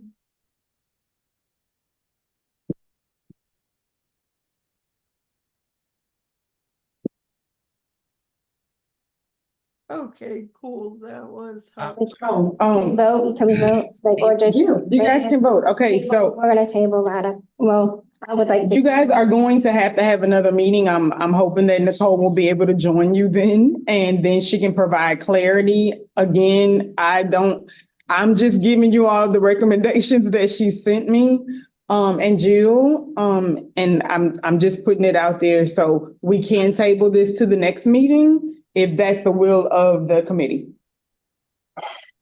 Can we raise our hands, yes or no? Well, If you are good with that, just raise your hand. Yeah. If you're good for tabling this particular conversation until she's here, yeah, I think that everybody's. Nicole's hand is raised, Nicole's is raised, Jill's is raised. Lauren. Everybody in Okay, here, all Lauren, right. Eric, and Vivian's hands are raised. It's like we ain't got no choice. Well, and we did try to get clarity. They tried to have a meeting with her With her this ahead of time. And yeah, it and You know, didn't I happen. don't mean to be saying that. It's just like we are. Suggestion for Jill. Jill, Lauren has a suggestion. I think we might be able to finish the bylaws here, hopefully, or as much as we can get through. But could we maybe make a plan in preparation for the next meeting of, to study the materials and kind of have our comments ready to go, so it could be shorter than 3 hours if possible. For the next meeting. Yes. Okay. Nicole, is your hand raised from the vote, or do you have another comment? No, it was for the vote. I'm sorry. Don't be sorry. Okay, so let's move on. An hour, 2 hours in, and I'm getting the hang of this. All right. So Ebony, can you proceed us right along to our next suggestion? Yes, ma'am. And when we go to section 8. I need page numbers. Okay, we're still on page 17. Yeah, we're still on page 17. And this is a suggestion from the council staff. And this is based on feedback that we received from the feds of us recycling members over and over. Right now, your current, the current time that you can be off the council and then reapply as 1 year. We're suggesting, just due to the feedback that we receive from the feds, that we increase that to 2 years. Okay. And that's our recommendation. And then if you go further down, there wasn't a lot of clarity about the officers and individuals switching offices. It seemed like, based on how the current bylaws are written, that if a person wanted to switch from the chairperson to the vice chair, to the chair for SDCI, to the chair for education and employment, they could do that. They could do that consecutively and just stay on the council for years. And so we recommend that you guys limit those officer terms to 2 consecutive terms, which is in the bottom part. I'm gonna withhold that because Brooke, I'm coming for your job. It's gone. Oh, damn it! Brooke isn't on. I'm coming for her job. Have exactly a quorum, but if anybody leaves or turns their camera off, the meeting We has to might, stop because you have yes. lost a quorum. We'll lose a quorum, so we can't lose anybody else. Everybody stay on. Okay, So I do have a comment though, but I don't think it is relevant because it's crossed out in purple, so no officers should serve more than 2 executive terms in any office. Thoughts, opinions, comments, and go. Okay, so Lauren has Well, a, Nicole could go first. Her hand's been. she said Nicole can go first. Jill, oh, Nicole. Nicole. Okay, so you said we have to, are we tabling the issue about, as far as, the 2 years consecutive, we should make it longer and not have them just sit out a year? What is going on with the No. federal, situation, Ebony? Because you said it was something per the Fed, so what the federal people said? Well, we have to turn in we submit our membership with our PPR, our performance report every year. And so the feedback that we received from the feds was that it seems like we're recycling members. So in order to address that, our suggestion is to increase the time frame that an individual can reapply to be a member once their term ends, is to increase it to 2 years to address that feedback that we receive from the feds. Oh, or we could just open up the thing and have more applicants apply so that we wouldn't have that issue, and just, on the next round, then put them on or something, instead of just increasing the whole time. That's something that we have to, as a council member and as part of the membership committee, that's something that we can kind of combat, because we're picking the people that gets on the council. We pick the people that get on the council, so we know that this person has already been on the council. We need to stop doing that, and we won't be uncompliant. We won't be in compliance. I don't know the word, whatever. We'll be in compliance if we would stop doing that, because we do that a lot. And I see that this last time they did it a lot with a couple other people. They just allowed us to come up on the council because they were on a council before. So, and then once you get a vote on it, it's voted. Whether you agree with it or not, it's voted on. So I think that instead of changing the whole 2 years, extending it to 2 years and keeping it at 1, is have a better selection. I mean, like, have the council member that's on the membership committee be a little bit more tedious in their selection process.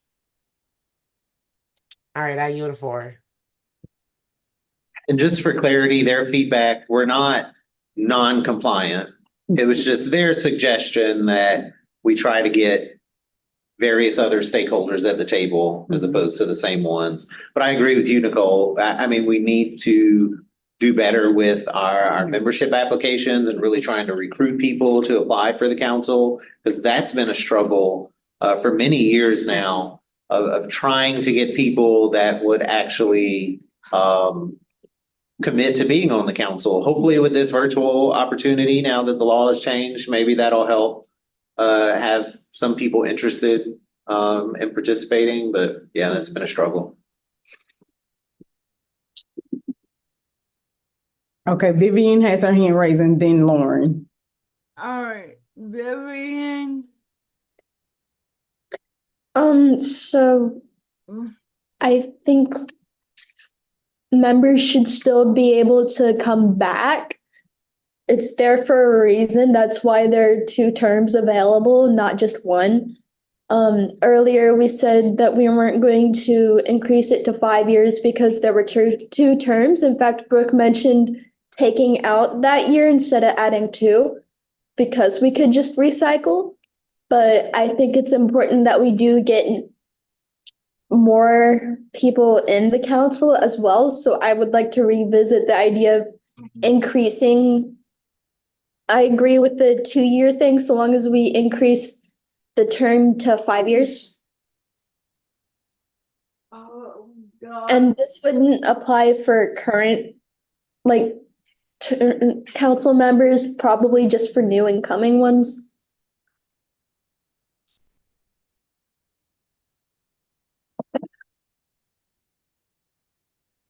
Okay, Jill, are you there? Lauren had her hand raised. Warren, you're recognized by the very thirsty chair. I mean, if that's their suggestion, I think it's valid. And I think to Nicole's point as well, maybe we can see about putting something in the policy to reinforce that, taking membership into account, maybe with the diversity thing, try to get as many new members on the council as possible. Have a quorum until Jill comes back. Okay. I'm sorry.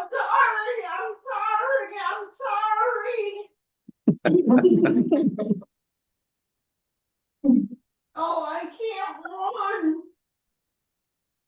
Don't run. Yeah, I don't please want you to fall. Please don't. I'm going to get Dr. Pepper all over my house.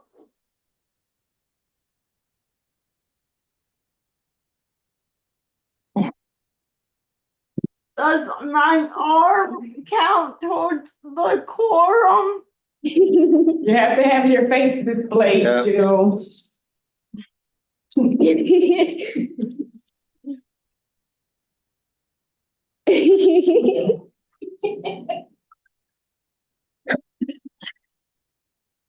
Okay, worst committee chair ever. No, second worst. Okay. So, all right. Move the computer genius. All right.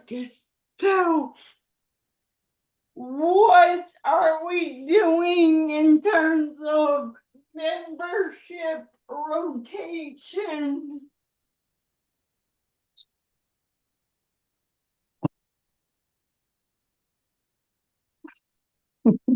Lauren has her hand raised. Lauren, you're recognized. Should we just say either keep it or change it, at least to move on? If we have to change it, come back to it. Yeah, you guys can vote if you're in agreement with, if you want to keep things the same. Right now, currently, a year has to lapse before a member is eligible to reapply for membership. If you want to keep it at the year, raise your hand. That, And I know yours is dependent upon the other thing, but since y'all have already voted for that, I'm gonna say that everybody, I mean, the majority wanted the 4 years. So you would raise your hand because you would want less time, right? You would want just 1 year. yeah, but I don't want to go against the feds either. Right. Like, it's not mandatory though, they're just suggesting. Right, that was a suggestion, it's and just a we're, suggestion. in order to It's hard address to- it, yeah. It's just a Okay. suggestion that we were making, but, just piggybacking off Nicole and Brenton and we're saying, if the membership committee is a little bit more, proactive in helping to get members to apply for membership and just looking at the members that they have to choose from, if you're choosing different members, then you won't be recycling the same members on the council. Does the membership committee cheat and change every time or? Yes. Okay, Mhm. I think I've been on it once. Okay. Okay, so all those who want to keep it as the current bylaws and keep it at 1 year, raise your hand. Okay, so I have Nicole. Vivian and Nicole. Vivian. All right, those, Oh, and and Angela. Okay, those who are in favor of changing it to 2 years, raise your hand. I want to take the suggestion. Okay, so I have Jill, I have Lauren.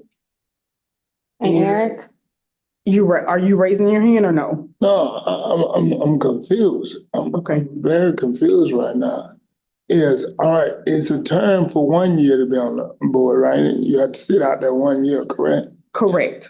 Currently, you have to sit out 1 year after your term is over before you can be eligible to be reappointed. I see, when I was appointed on the board, I didn't even know you have to sit out that 1 year. I thought it was 2 years. No, it's just 1 year currently. Oh, okay. Yeah, The recommendation is. it's 2 years. yeah, the recommendation is 2 years. So what's your will? We is to sit out that 1 year. Okay, You can get fresh, you can get, so that's, The 1 year's have. all right, so the 1 years have it, so we will go. Can I make a suggestion? I'm gonna try this, because this was. Just check retraction. How do I do Right click on, this? no. This here? Yeah, like Reject. Okay. Yeah. Oh, go ahead, Jill. I'm sorry. I didn't mean to cut you off. Nobody on this committee was in the room in the meeting that I was in, but I learned firsthand that from then out, if I can make the suggestion, I'm not going against it.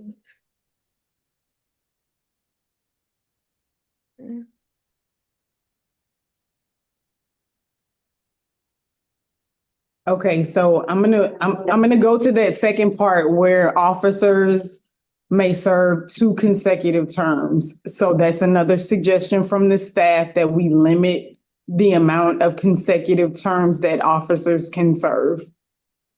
Who is in a favor? If you're in favor of limiting that, because right now, currently, there's no limit. Yeah. If you're in favor of limiting it to 2 terms, raise your hand. And if you need further explanations or anything, just let me know. So I have Vivian, Eric, Lauren, Nicole, Angela. Oh, Angela, you put your hand down or you still have it? Okay, Angela. So I think that wins. Yeah, we have a majority, so we're gonna move on. see, that was the part that's what the part I was seeing, there was no limit. I mean, Yeah, there was no limit to the officer's that's- term, yeah. yeah. Okay, so section 9, we made a recommendation, staff made a recommendation, I'm just to change the wording a little bit. If the remainder of the term is 1 year or less. So currently, if there is a year and a half left on the term, that member is eligible to be reappointed. We're reducing that to if there's just 1 year or less. Right? Are we reducing it or increasing it? I have to read it again. Yeah. Wait, which section? 9. 9, yeah. The remainder of the term is 1 year or less. The council member is eligible to be reappointed for a consecutive term of membership. Currently, if they have 18 months left on their term, the person will be eligible for reappointment. That's it. For a consecutive term. We're saying if there's a year or less, then the council member is eligible to be reappointed. That's the suggestion That seems like we already, discussed that. Wasn't that? We did? Yeah. Didn't we just say a year? Well, no. No, This is different. This is different. Let's say somebody is, let's say you resigned from the council and you had 18 months left on your term. Currently, if somebody comes in and they're filling your term, they're eligible for reappointment. Okay. We're saying we should change that to if you had a year left and not 18 months. If you only had a year left, then that person that's filling your vacancy will be eligible, not the 18 months. Okay. Does that make sense to everybody? Yeah. I'm sorry if that's confusing. No. That doesn't make sense? No. Okay. Brenton, do you want to give it a go? Maybe I don't know how else to explain it, or maybe one of the committee members feels like they can explain it a little better. I'm not sure how to explain it other than if you have 18 months left on your term, you can automatically be reappointed. You don't have to go through applying to the membership committee or anything like that. You automatically get reappointed. Assuming you want it. The recommendation is just to bump that down to a year instead of 18 months. Okay. I agree. You agree? Okay, so who's in favor of the suggestion that the staff made? If you're in favor of that, raise your hand. Okay, so I have Lauren and Nicole. Vivian. Oh, and Vivian.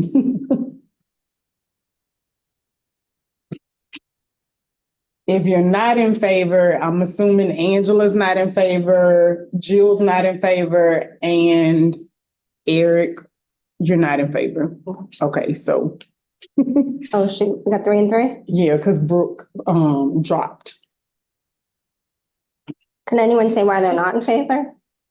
Yeah, do you guys want? Okay. Let me hold on. Like y'all, something's going on with my processing skills today. Okay, and Instagram is the devil. Okay, so if the expired term of membership is less than a year and a half, which is 18 months, okay?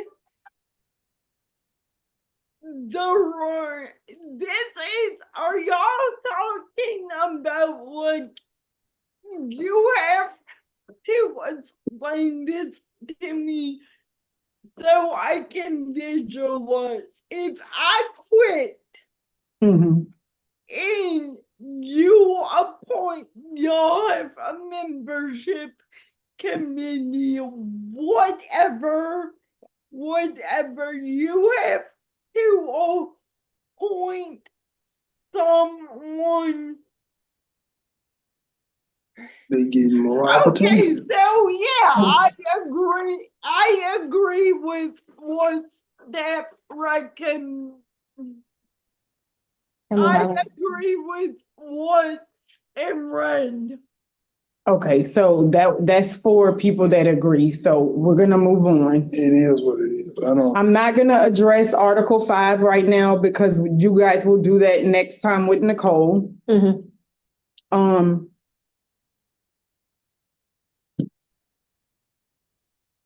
And section 2, that small change that we made in Article 5 for section 2, that's just going with the limiting those consecutive terms for officers. Okay, so we took out like policies and procedures because that goes in other stuff on page 19, when you just crossed it out.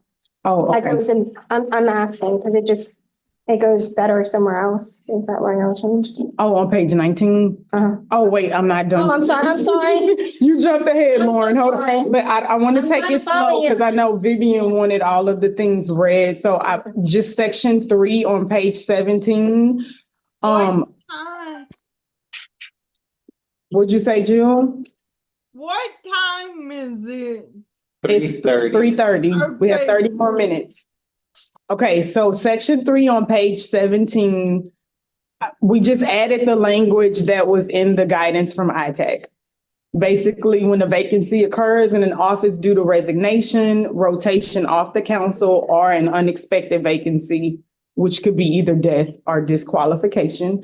And then at the end, members will be advised that there will be an election 2 weeks. And this is in the event that the chairperson resigns and then the vice chair is unable to fill the spot. There's going to have to be an election at the council meeting immediately following that resignation of the council person or the chairperson, if the vice chair is unwilling or unable to fill the spot. Okay. So members will be advised that there will be an election at least 2 weeks before the council meeting when possible. Because if the chair resigns 1 week before the council meeting, then there's no way that we will be able to notify you guys 2 weeks before there's an election. So we just added that wording when possible.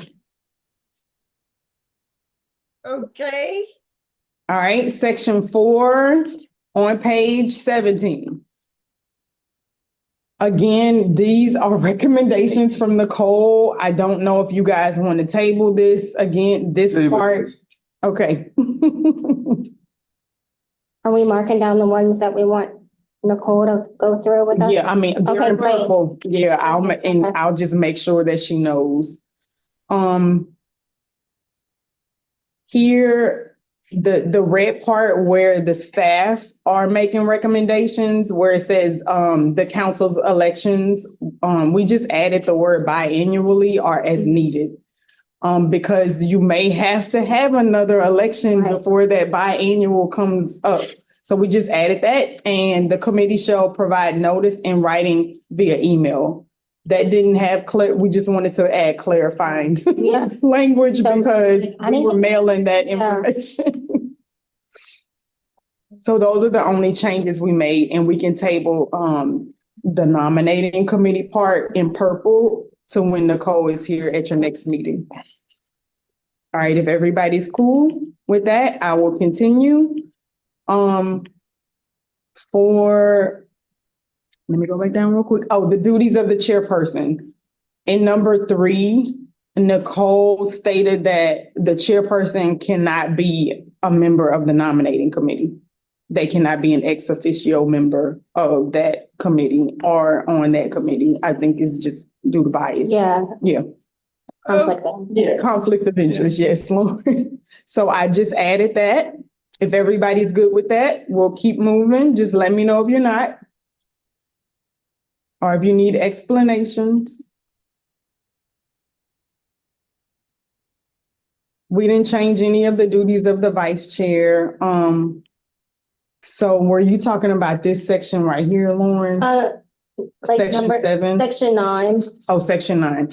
Okay, just to let you guys know, the stuff that's in purple, we didn't get rid of it. We moved it to another section. Yeah, that's what I was kind of asking. Yeah, we just moved it to another section. Fit somewhere else better. Yeah, and that was at the recommendation of Nicole.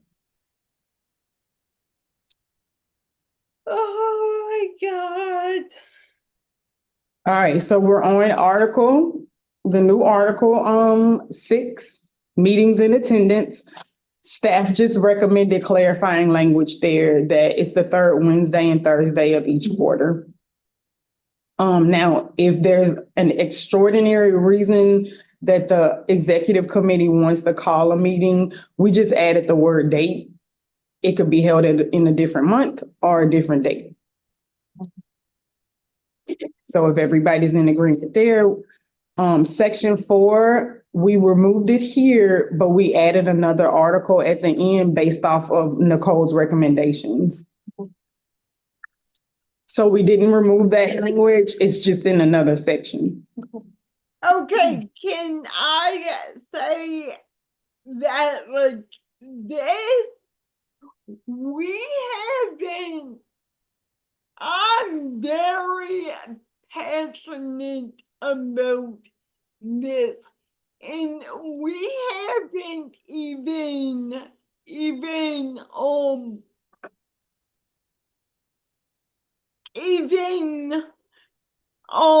in which Christy were here so we could all understand this together, but like we do as a council do an awful job of enforcing this, like, and we just need a way to be so much better, like not these elections, but like another election, and I'm not saying names or anything, but someone who didn't abide by this was nominated for a executive committee position, and the person sent it via email, text message, phone, whatever, and I just think that we need to be more specific about this, and how are we gonna let the chairperson know that, and I don't mean to be the bylaws police, but we just need to have a system to let the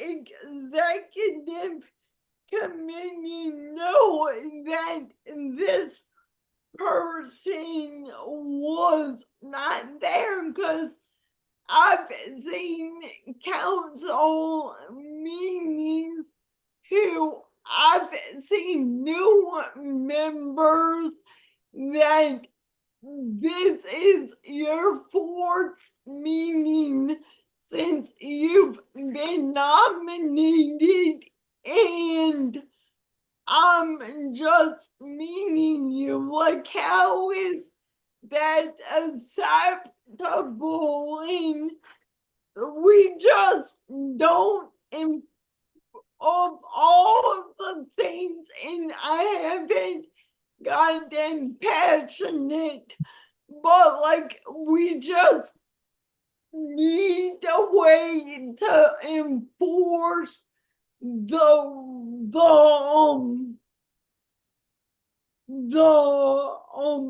attendance.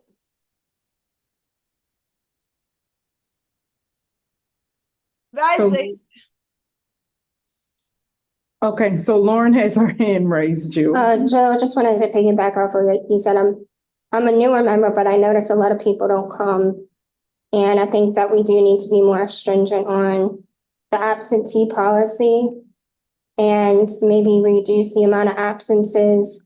Of course, there are black and white, gray areas where if there's, something. Right, extenuating And you circumstances. shouldn't have to broadcast it to the council, but maybe No. staff and the executive board or staff and, but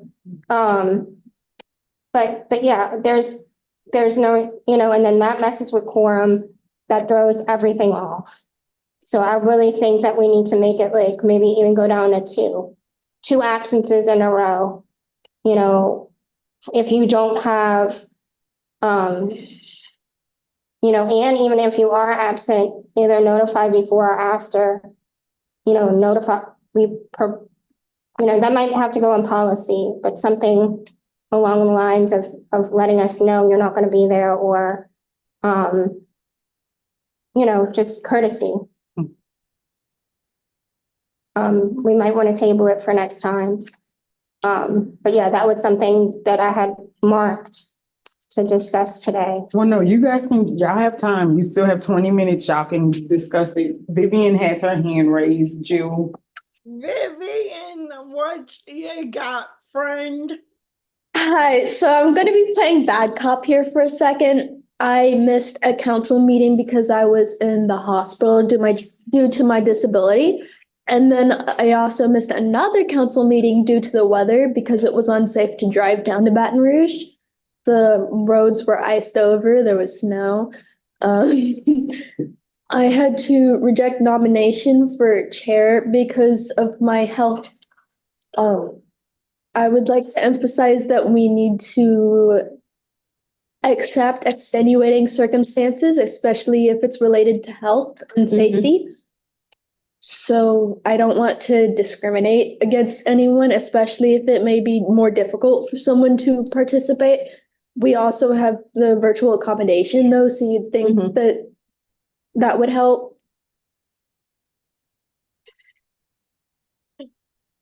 Are you done, Vivian? Okay, I just want to make sure. Jill, Eric has his hand raised, sorry.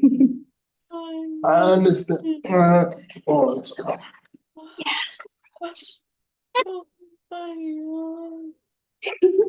Okay, Nicole, don't talk because it's not your turn. I meant to say Eric.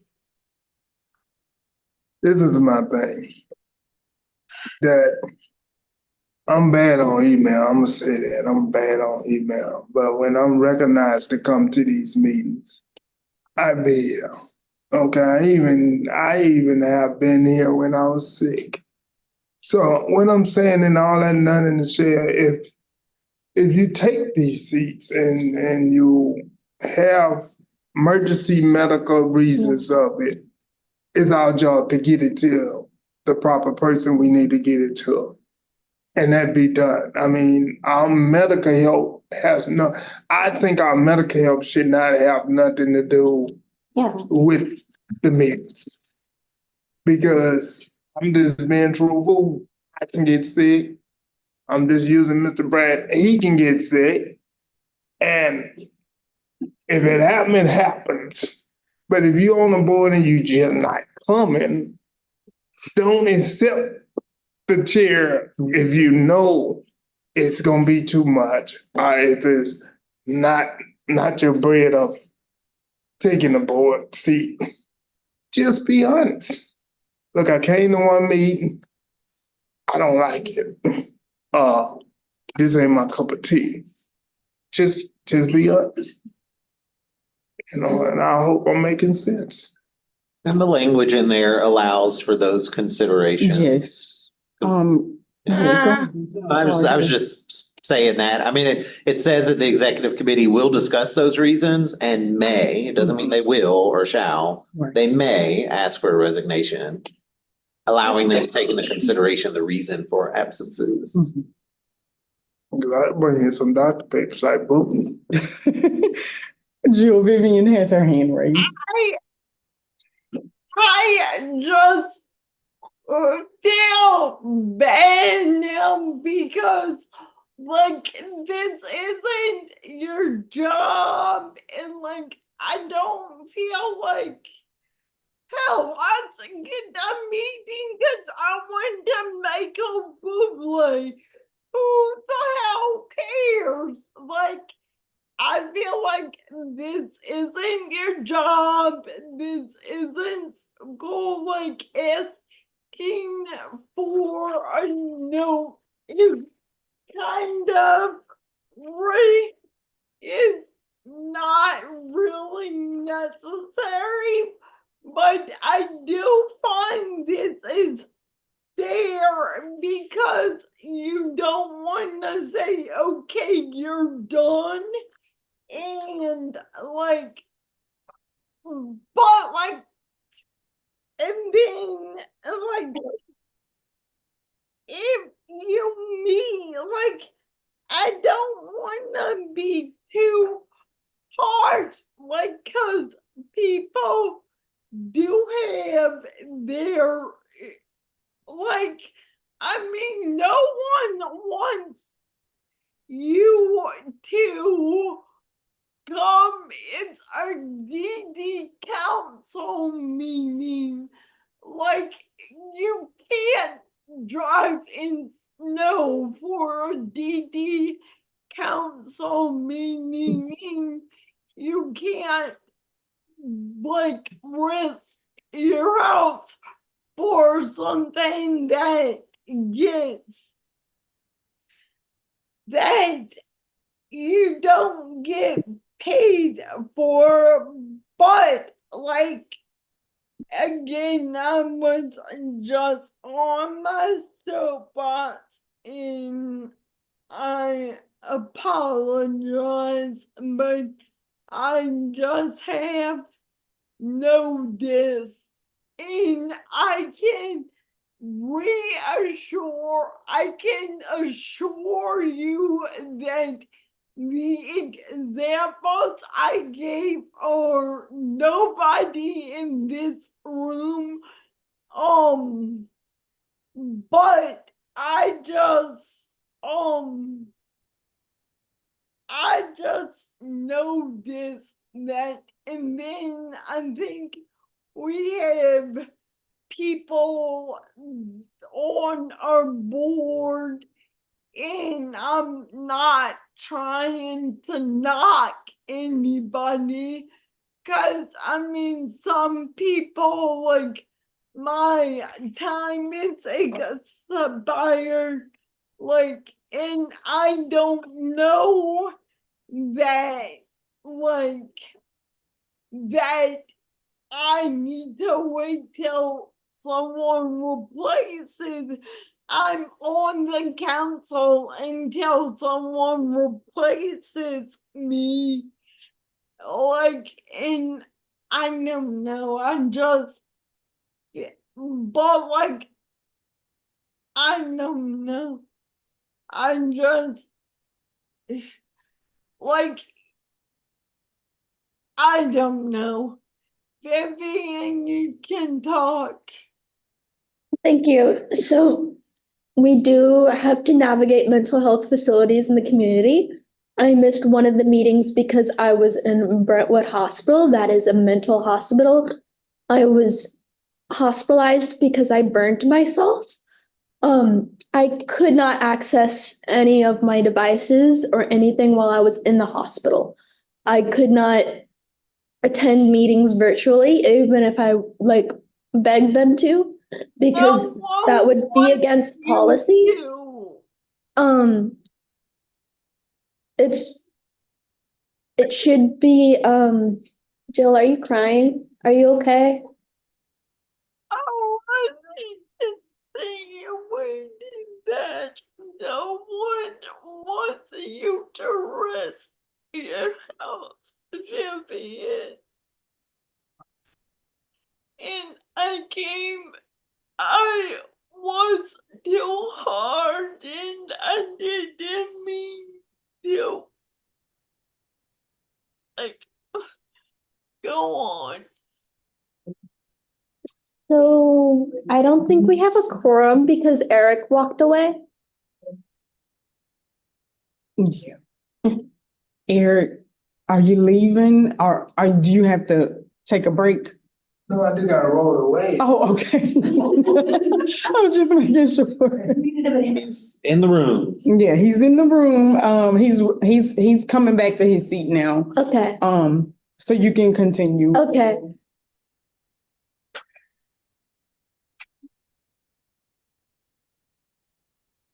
You do not have outside contact or contact with the outside world in there though. You, when I got out, I was trying not to get hospitalized and sent down here. Due to my disability, they looked at me and wanted to commit me like longer. They did not want me out in the community, and I would like to emphasize that we need to act so that we do not end up in the hospitals. I would like to live out in the community, and I would like for that to not count against me if I miss a council meeting. Lauren has her hand raised, Jill. Were you done, Vivian? Okay, I don't wanna. Yeah, Joe, I've also been hospitalized for mental health. So, but I totally agree with you. What bothers me though is for people that take the position and maybe just want to have their name on it, but just don't want to come. So I'll propose that we maybe change it to 2 consecutive meetings, and we put something in there due to health related, safety reasons, things like that. Okay. What I would like, or maybe we can talk to the parliamentarian about is just people that just don't show the contact.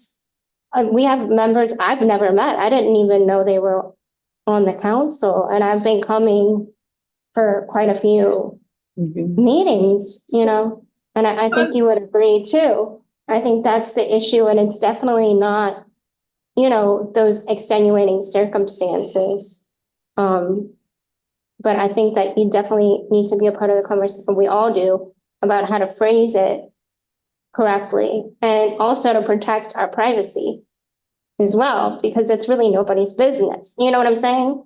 So if you may want to share that, but if someone else feels privately against it, we need to put that in there too.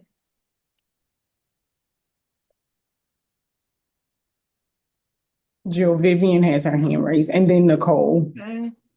Okay, Vivian, you can speak.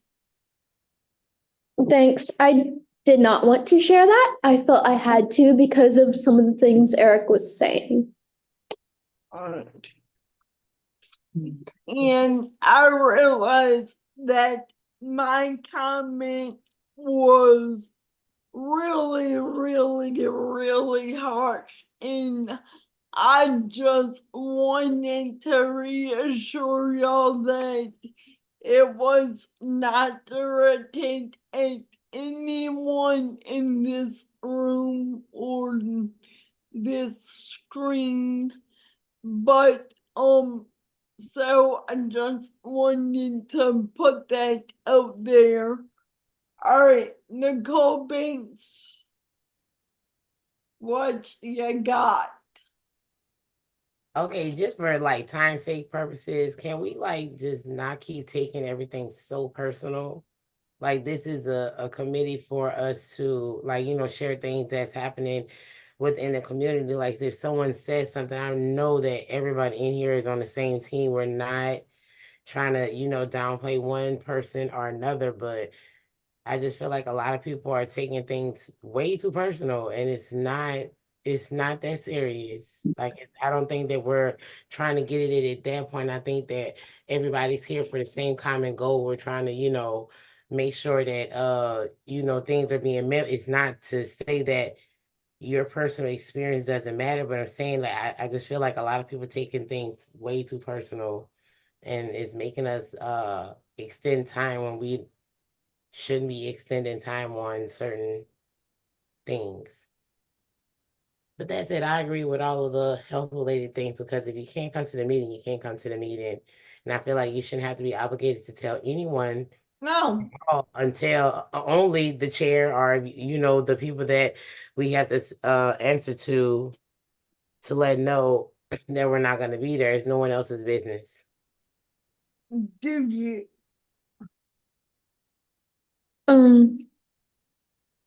Okay, y'all, moving on. Okay, so Vivian has her hand raised, but can I say something real quick, Vivian? I did add some other language. I don't know if you guys saw, I highlighted it just based on the conversation. So the staff agreed that there should be stronger language, which is why we suggested this, but I just added the other part. So if a member continues to not attend committee, council and or committee meetings after the initial meeting with the executive committee for reasons other than extraordinary circumstances, i.e. health-related reasons, acts of God, natural disasters, etc., the executive committee will submit the member's name and the number of absences to the governor's office of boards and commissions for consideration of removal if the member hasn't resigned. So I don't know if you all are in agreement with that. We did add that extra language because we don't want members to be penalized for missing meetings for something that's outside of your control. So if you guys are good with that language, I know, Lauren, your suggestion was to decrease, like if they're absent from like two. Two. Yeah, I would like to, because that's half a year.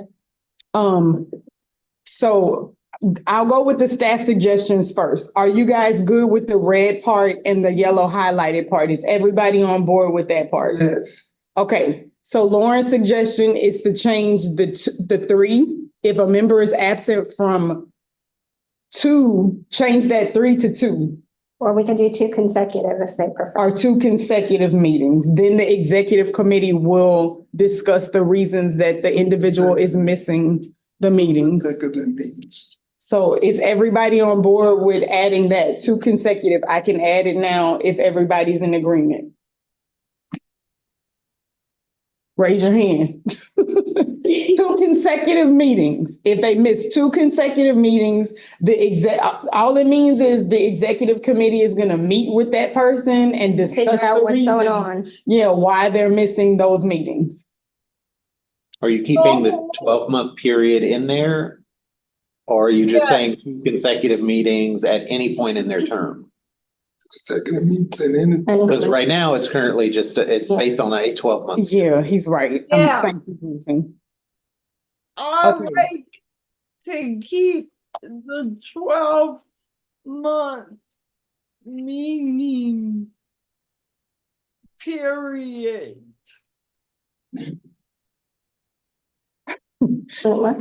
She wants to keep that 12-month period and not make it so that it's within that person's term. Okay, Yeah, because that will be 4 years right now. Situations may change, et cetera. Yeah. okay. Within that year. So again, if you want like the 2 consecutive, I'm gonna change it. And if you want that change, raise your hand. Track changes.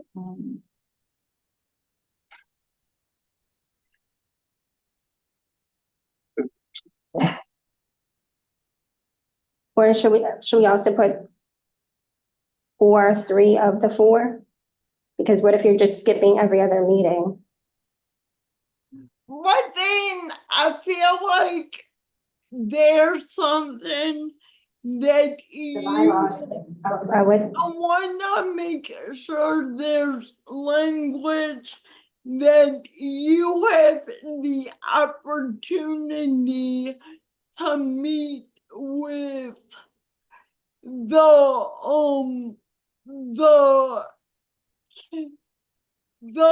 either the chair or the executive committee, not just peek out, but my whole feel was it's getting looked over and it shouldn't be. And like but I mean, nearly everyone's entitled to,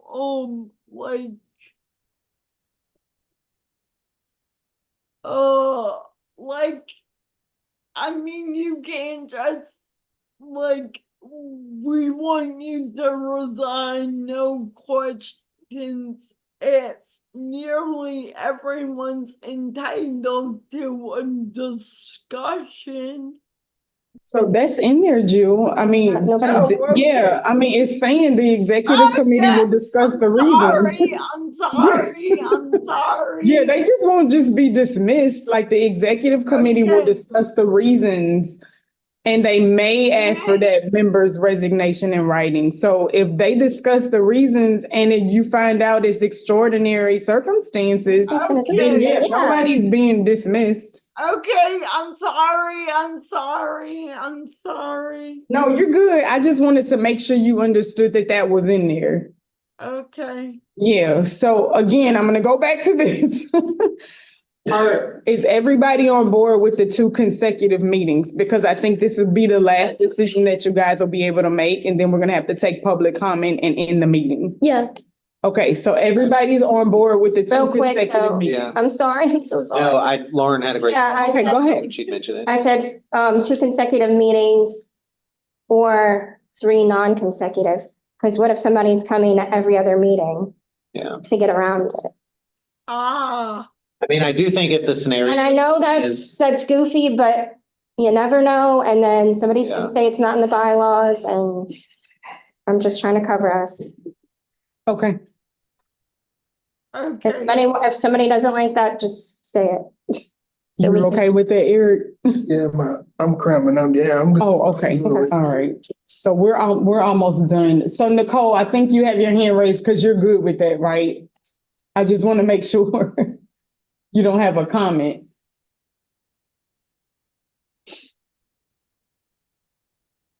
No, but I have to I can stay for like maybe 2 more minutes. No. Okay, so yeah, if everybody, I see Angela has her hand raised, so I think everybody's in agreement with this particular change. So Jill, do you want to ask for public comment? Yeah. Any public comment? I think we only have one public member. And she doesn't have her hand raised, so I think we're good. Okay. So again, I'll send out another doodle poll to the committee. I may not get it out today, but I'll do it definitely by Monday. And then you guys can let me know when you're available to meet again. Okay, I'll call you Eric, I promise. Okay. And hopefully, and I'm pretty sure that Nicole Learson will be able to join us at the next meeting. Can I say this though? If she can't, could you please, if she can't, then we go around the time she is. Yeah, I'm gonna include her on the poll this time. I'm gonna make sure I include her in the poll this time and not just tell her afterwards. She had a family emergency where she couldn't. I understand, but we gotta go right, left, you know. Yeah, I understand. Yeah, I'm sorry. Okay, so Jill, if you have unanimous consent, you guys can adjourn the meeting. Okay. All right, so by unanimous consent, this meeting is adjourned. All right, thank you guys so much. Sorry we couldn't make it through. Probably should have scheduled it for an all-day meeting. No, it was my fault. Do I need to take this with me? Yeah, take that with you. All And then right, you can- thanks, everyone. Bye, guys. Y'all have a great